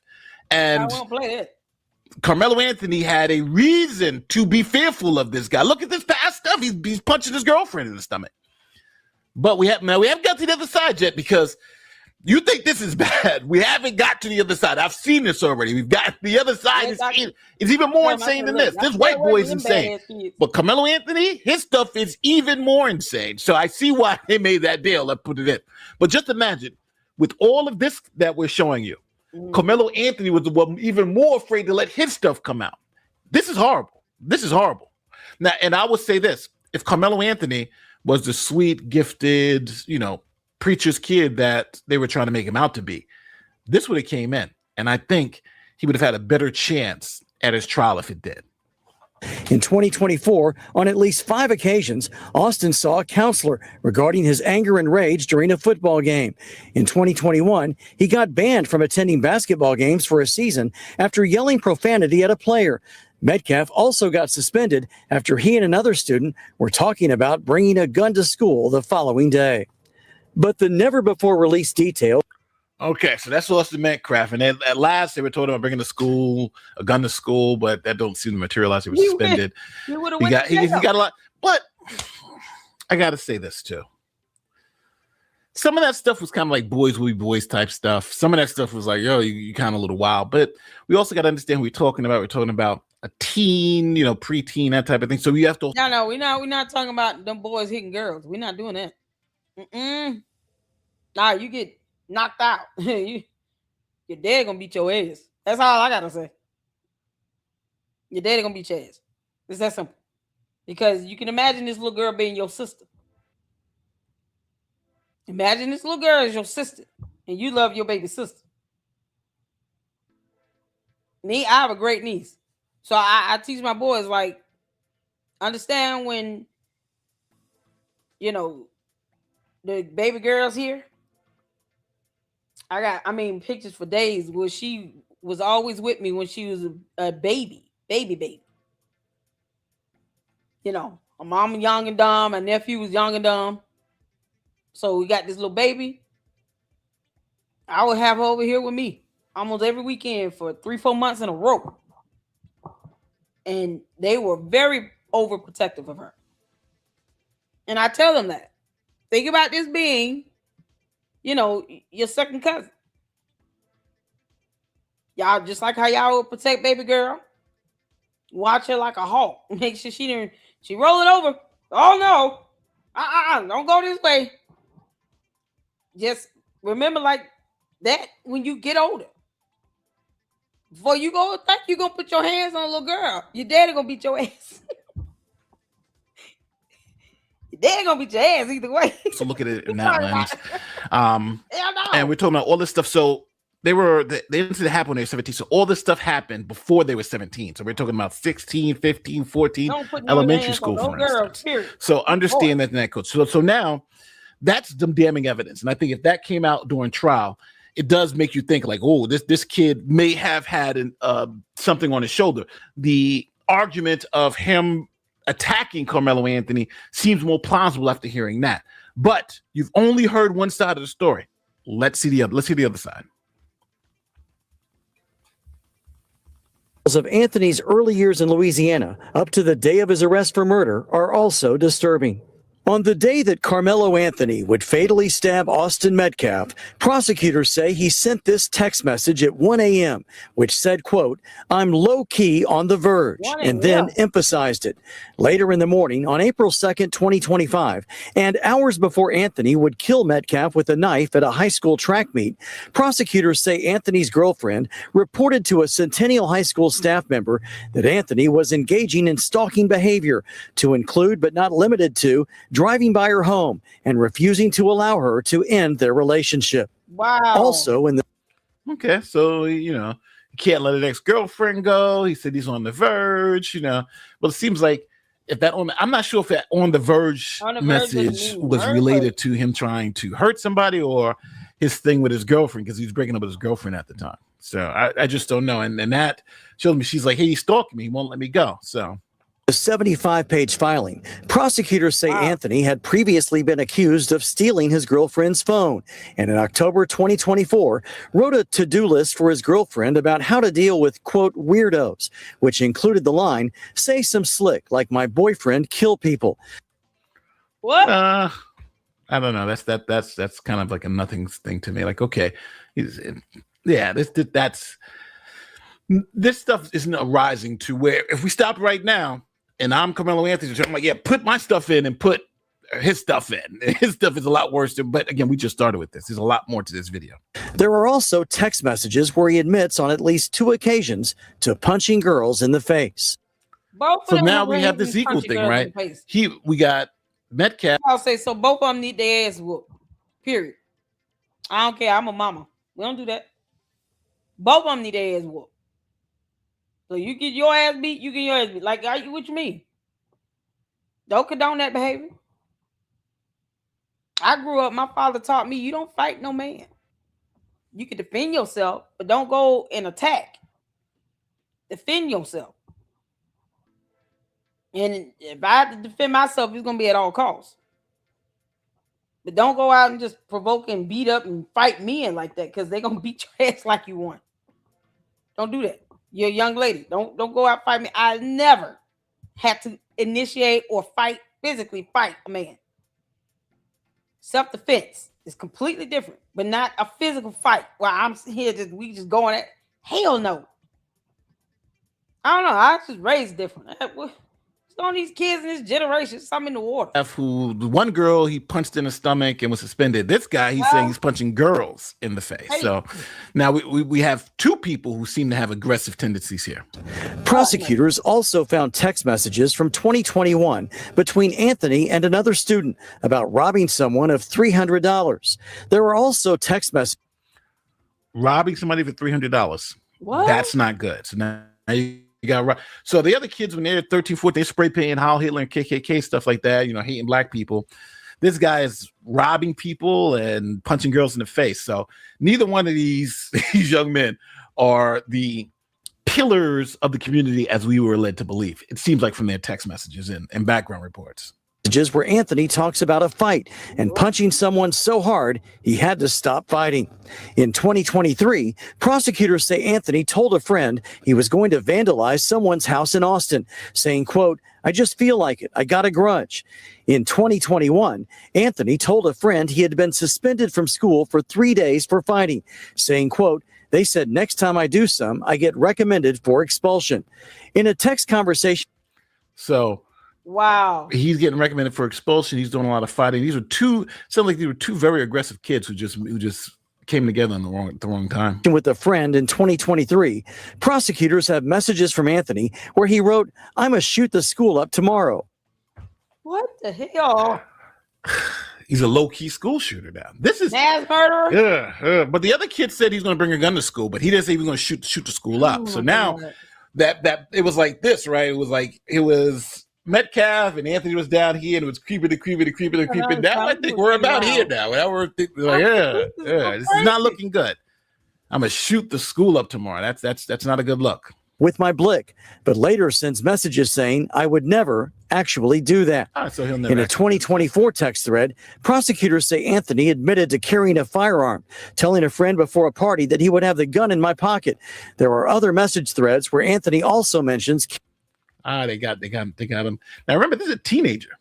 He's holding a gun. He's taking guns to parties and stuff. This is an adult. We're not talking about an adult. We're talking about a teenager. We're talking about somebody who's less than 17 years of age.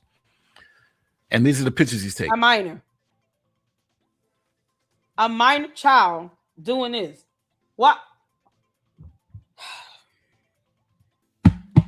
Y'all, please make sure you're monitoring your kids' socials. Go on their phones.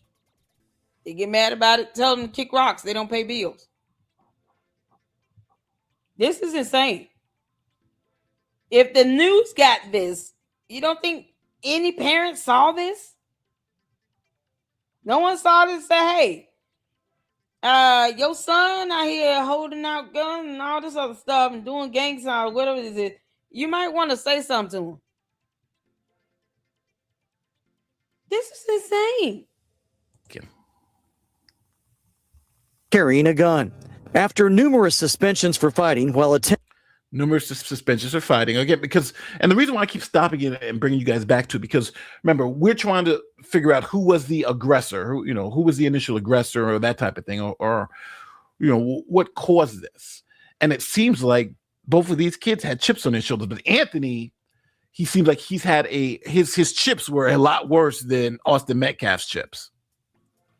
Attending school in Louisiana, there are messages between Anthony and his girlfriend after he moved to Frisco. In one message thread, she suggests he should sit for a while, and he replied, "Yeah, and punch people, maybe run sometimes. I have to. It's like a priority for me. I like punching people." Oh my God.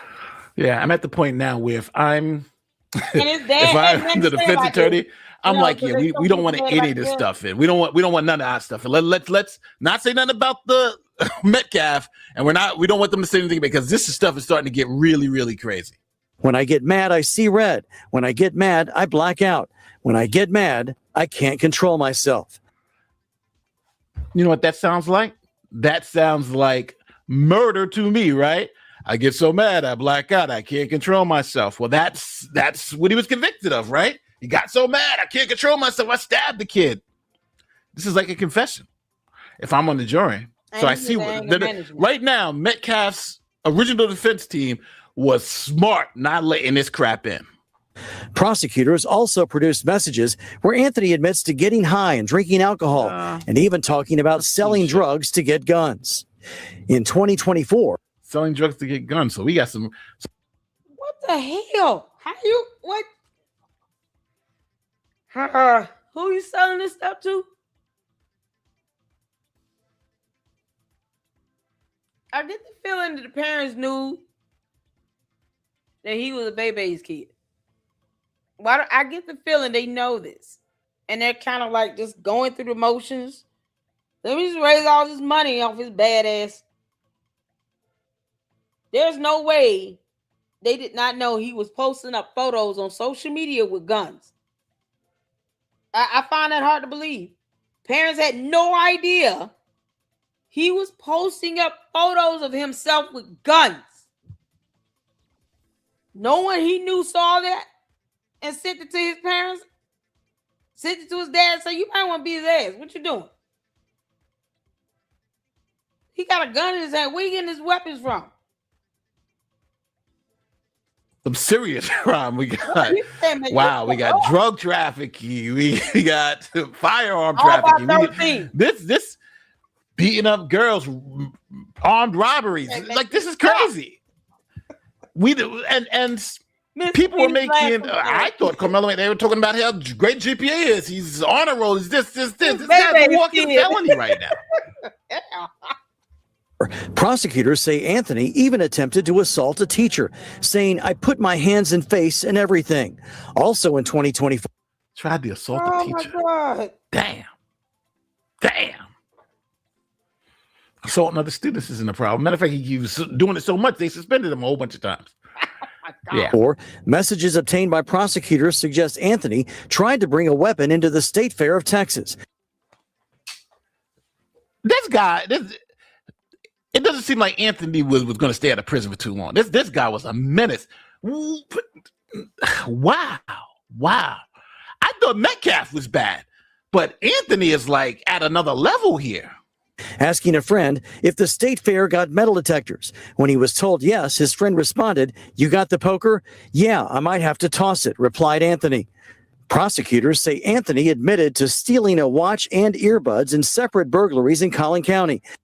He's gone to jail. We got to put a felony counter up here, right? Robbery felony, guns in schools felony. Like, he got so many felonies out here, right? Now we got multiple burglary felonies. What the hell? Like, I thought Austin Metcalf was bad, but he's got a couple of issues too, right? But these felonies, he got multiple. He's admitting to multiple first-degree felonies. Selling drugs for guns. You got weapons in your possession. And you're taking photos with them. So you just proud of this? All this criminality you prone to? What I tell y'all? You prone to criminality. Because either way, let's say Austin Metcalf just called the police, something like that. He won't move. He's sitting in our tent. He won't move. He going to jail for having a weapon on him. He would have went to jail either way that day. And for some reason, these supporters, they refuse to read laws, because reasons. They want to contort their reality.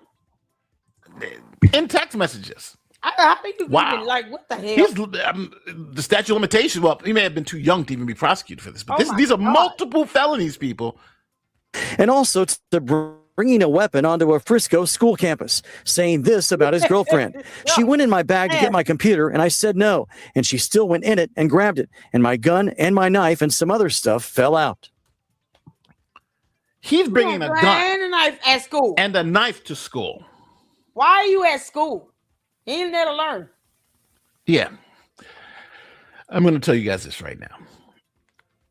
It was right. This kid got 35 years in prison. I thought when I saw the Austin Metcalf stuff after seeing now, I was like, oh, okay. Yeah, maybe this guy's got too. But now after seeing this kid, gone to jail either way at some point. He's a walking felony case. Austin Metcalf is no saint at all by any means, right? Nope. He was doing his craziness too. But this, like I told you, this is at another level. There are numerous unreleased photos and videos of Anthony. Didn't I tell y'all this when we first started talking about this? I said he's going to go to jail either way. I've been saying this. He was going to go to jail either way. That day at that track meet, he was going to go to jail either way. Whether a teacher go up to him and say you need to get up, and then he think he's going to fight a teacher. Because who got time for that? You don't see your kids at school for them to think they're going to beat up teachers? Now keep your badass baby kid at home. Then he bringing weapons to school. He was going to go to jail either way. So instead of him stabbing Austin Metcalf, he would have stabbed the teacher in the chest. Because obviously he just planned on using the knife that day. Because anger issues and all, and criminality and crime and guns. Holding firearms and making threats. And authorities found a note. Like, where's the parents at? Where's his parents at? Right. Look at his big ass weapon. Right. This kid is a thug. A wannabe. I don't know. I feel bad. I don't. Just like I saw that y'all looked it up. It was a school. It was like kids getting out of school. Big ass fight in the apartment community. Several students were arrested. One of the mamas got off work. She said the fact that I had to get off work to come here for this, back in the day, in my day, Jim, you in here. Back in our day, Jim, the last thing you wanted was a teacher to call your parents. And then they got to get off work with this nonsense. You got your ass beat for that. But the fact that I had to get off work for this nonsense, I'm beating your ass. Now they just talking about I'm just bring a whole glick, slick, whatever, the school, a poker, and a knife. I got a couple bazookas, hand grenades. You know, enough to just start a chemical fire. We're burning it to the ground. Like Candace Owens said. Can't make this up. Her ass gonna be next. Y'all see what I mean? Look at his big ass weapon. Yeah, he thought this was cute. You don't think his parents ever got this photo? Because, you just don't know how much you're misled by the media. They misled us about Karmelo Anthony. This kid, just from what we've heard, it sounds like exactly he has credibly been accused of committing multiple high-level felonies with weapons, without weapons, robberies, burglaries, you name it, he's done it. And a murder. He just was checking off the what's next? Murders on the list. Exactly. This is pretty insane stuff. Note on Anthony's phone with a long list of disturbing racial tropes and slurs about blacks, whites, and Hispanics. So he hates white people. He hates Mexican people. The other guy says he hates black people. So you got somebody who hates white people, Mexicans, and looks like black people too. And the other kid saying I hate black people, and they meet. And there's a bomb that blows up. We got to come together, people. This is insane. This is highly. In one message thread, prosecutors say Anthony wrote, "I hate gay people." Anthony hates gays, whites, Mexicans, has an issue with black people too. The other kid just hates black people, which is bad enough. But Anthony said, well, hold my beer. I hate everybody. Blacks, gays, you name it. I hate them. He hates black, white, and Mexican. Prosecutors say Anthony repeatedly. There's more. He threatened to murder his girlfriend in text messages. He's threatening to murder his girlfriend now. He's threatening to murder his girlfriend.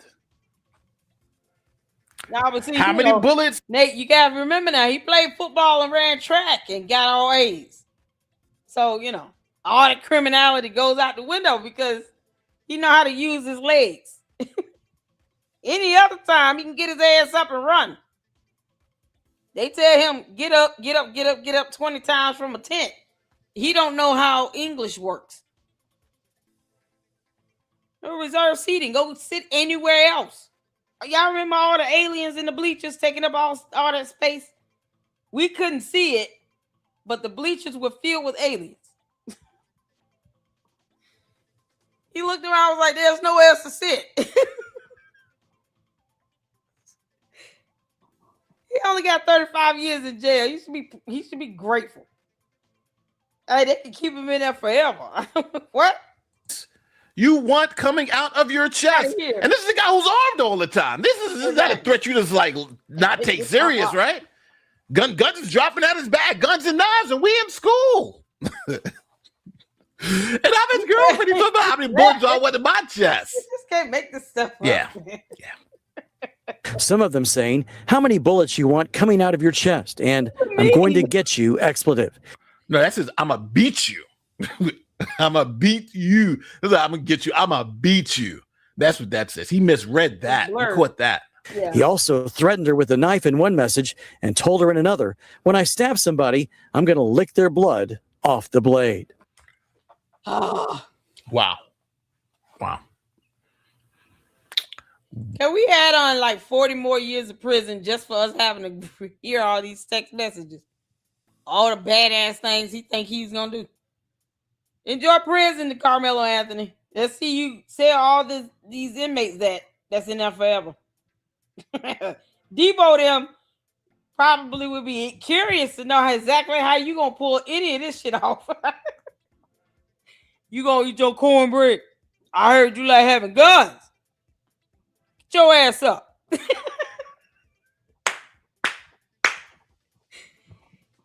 Debo and them will not be repeating themselves in the cafeteria. They tell you to get your ass up. Get up. Yo, he think he gonna be able to beat up Debo and him in prison. Hey, you get your ass up. Who you talking to? Boy, he's gonna pick him up with one hand and hold him in the air.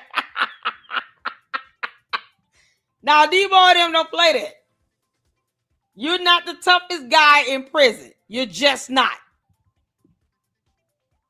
You can't make this up.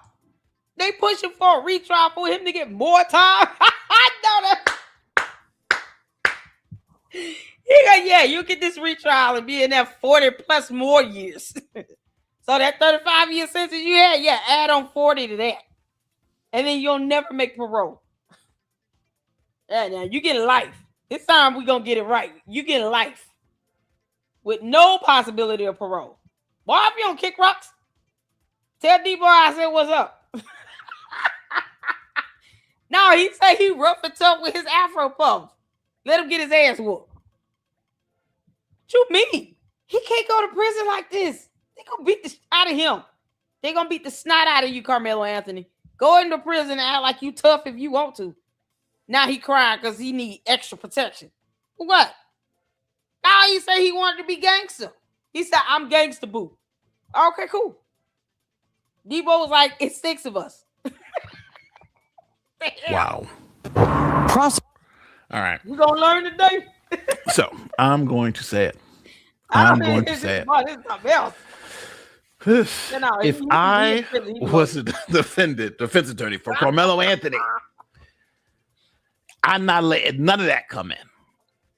His package of stuff is so damning. This is crazy. That I think he would have gotten more time in prison. Because don't forget, he could have said, hey, look how bad the white boy is. Look how bad Metcalf is. But the prosecutor said, okay, well, let's look how bad you are. Karmelo Anthony was a walk-in felony. And again, this was before he was 17 at the stabbing. So all this came before that. 16, 14, 15. He's doing all this, taking guns to school, robbing people. Like, it's crazy, the amount of stuff he's threatening to kill and stab his girlfriend and threatening to shoot her up and all this other stuff. Trying to take guns into state fairs.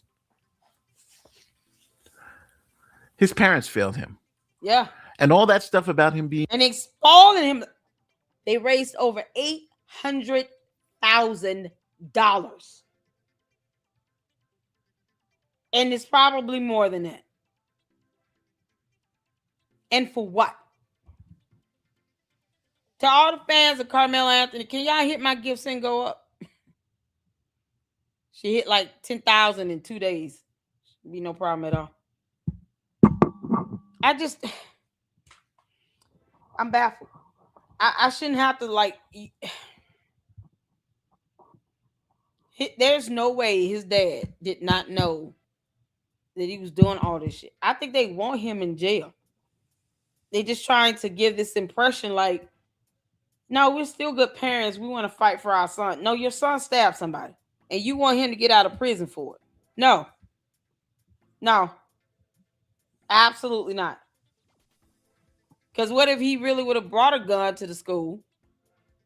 One as big as the one he was holding. It was an assault. That was an assault style weapon. I'm not a gun person. An AR of some sort. What type of gun was that? Let me go back. Y'all tell me what type of gun is this? That's a big ass gun right there. What type of weapon is that? AK-47. Thank you, Bill. You got an AK-47. Now imagine him bringing that AK-47 inside of school in his gym bag or something. You know, because he played football and shit. And took 20 kids' lives. That you can't make that. This is the stuff that you got mass murderers in schools using. And he's in up here with this weapon to my West Side. Yeah, prison is where he need to be to humble him. Oh, he's gonna get humbled. Where did he get this weapon from? It's an AK style. What type of weapon is this? First said my dad got called to my brother's school, beat his arse for the inconvenience. The fact he misbehaved in school, these parents are enablers. Exactly. I would not have, listen, I never got in a fight. When it came close to it, little boy I was dating, I was in the 11th grade. Was I 11th grade or 12th grade? 11th grade. And I think it was like after 4 months or whatever, we broke up. You 16, 17 years old, child. You got your whole life ahead of you. He got mad. He sat behind me in Spanish class. Y'all, he tried it. Mind y'all, my dad was the type of person where he's like, I got to meet this boy before you go out on a date with him. This boy had taken me on my first date. Took me to a nice little restaurant and everything, downtown underground. Cute, sweet little boy.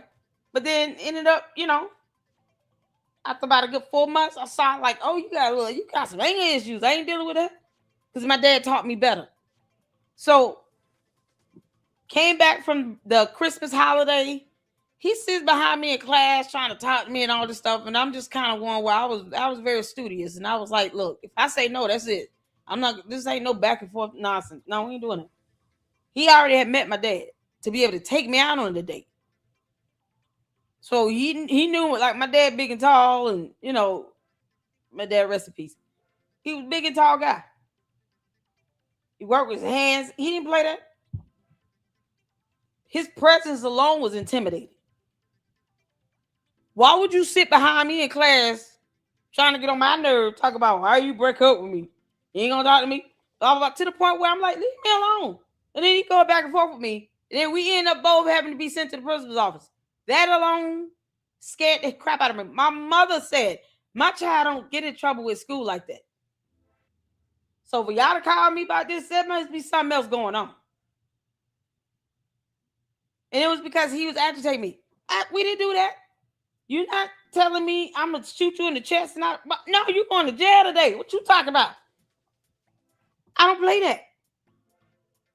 Kids, parents know their kids.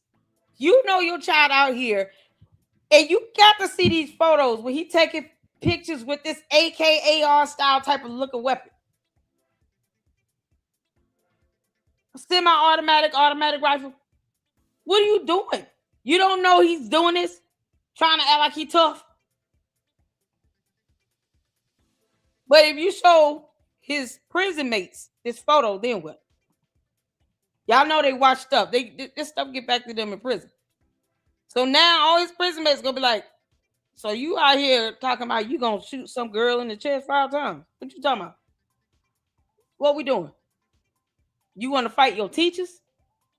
You want to punch a girl, slap a girl in the face? I dare you do that to me. That's how this gonna happen now for him in jail. That prison justice is something else, ain't it? Huh? I mean, I'm not even talking about like being assaulted, but I'm just saying they pop his ass a little bit. Because his dad didn't do it. Dad should have beat crap out of him with a belt when he saw this.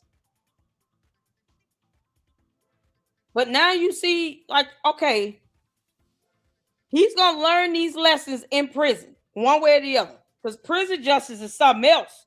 You got gang signs. You holding up this AKAR type of weapon. You out here talking about you gonna punch girls in the face and you wanted to attack a teacher. You already in the mood, on the verge or whatever. You stalking your girlfriend. Even the most hardened criminals in prison do not want to hear that crap. You go out here, you doing stuff to girls or babies or the elderly.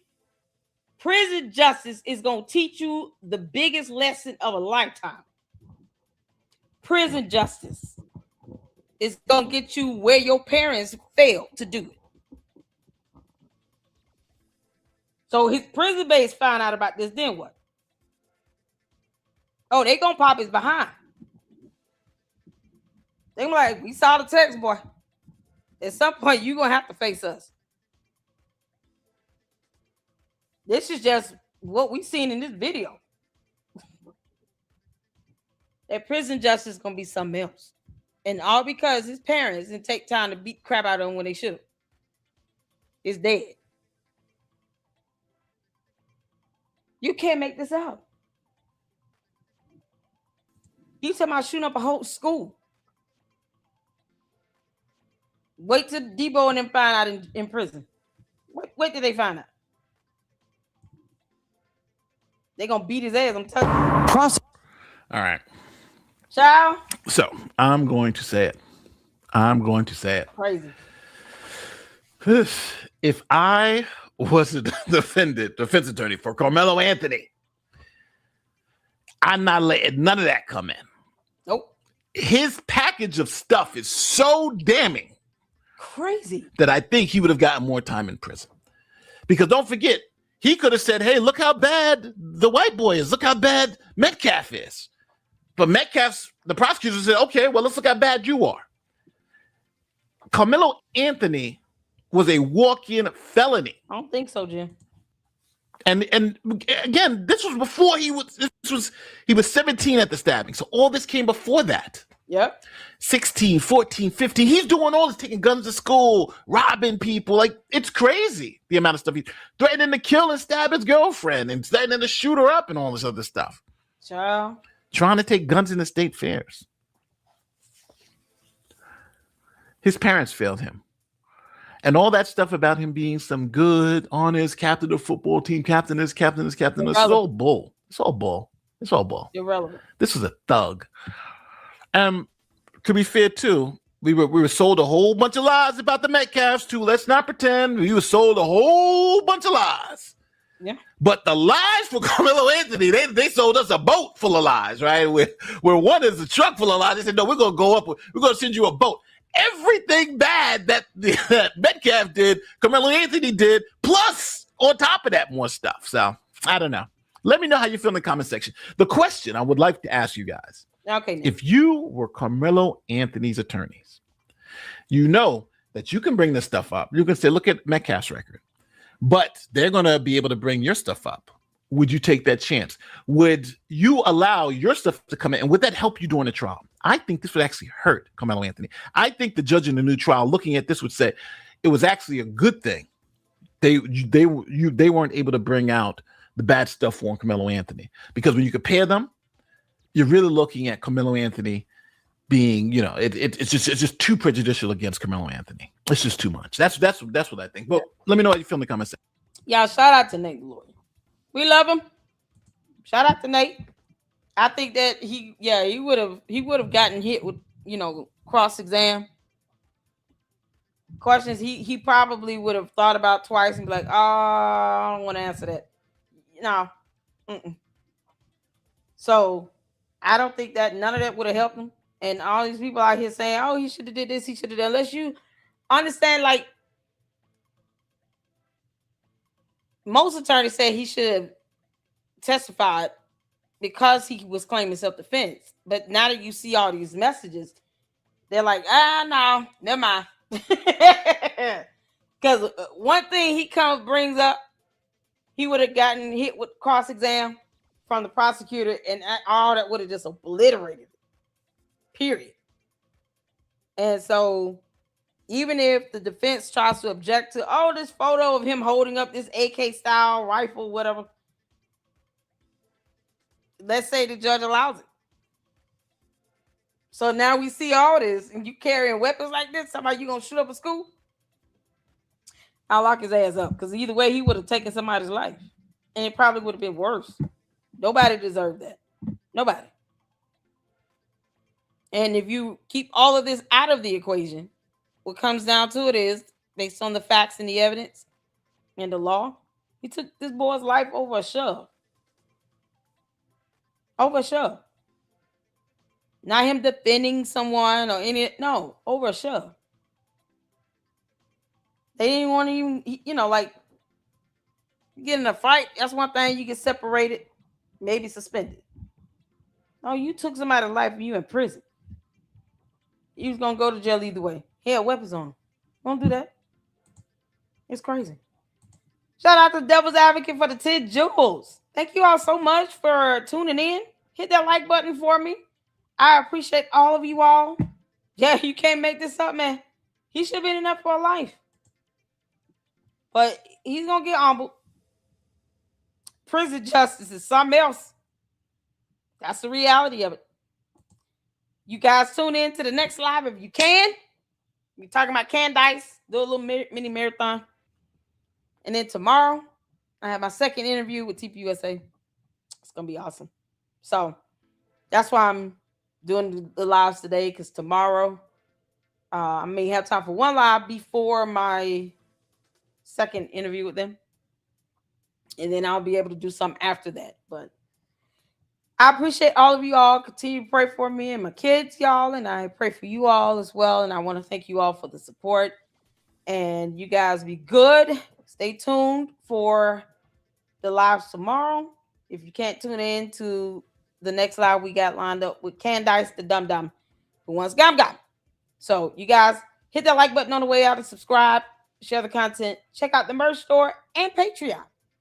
And until the next one, Lady Luck Clip out. Deuces.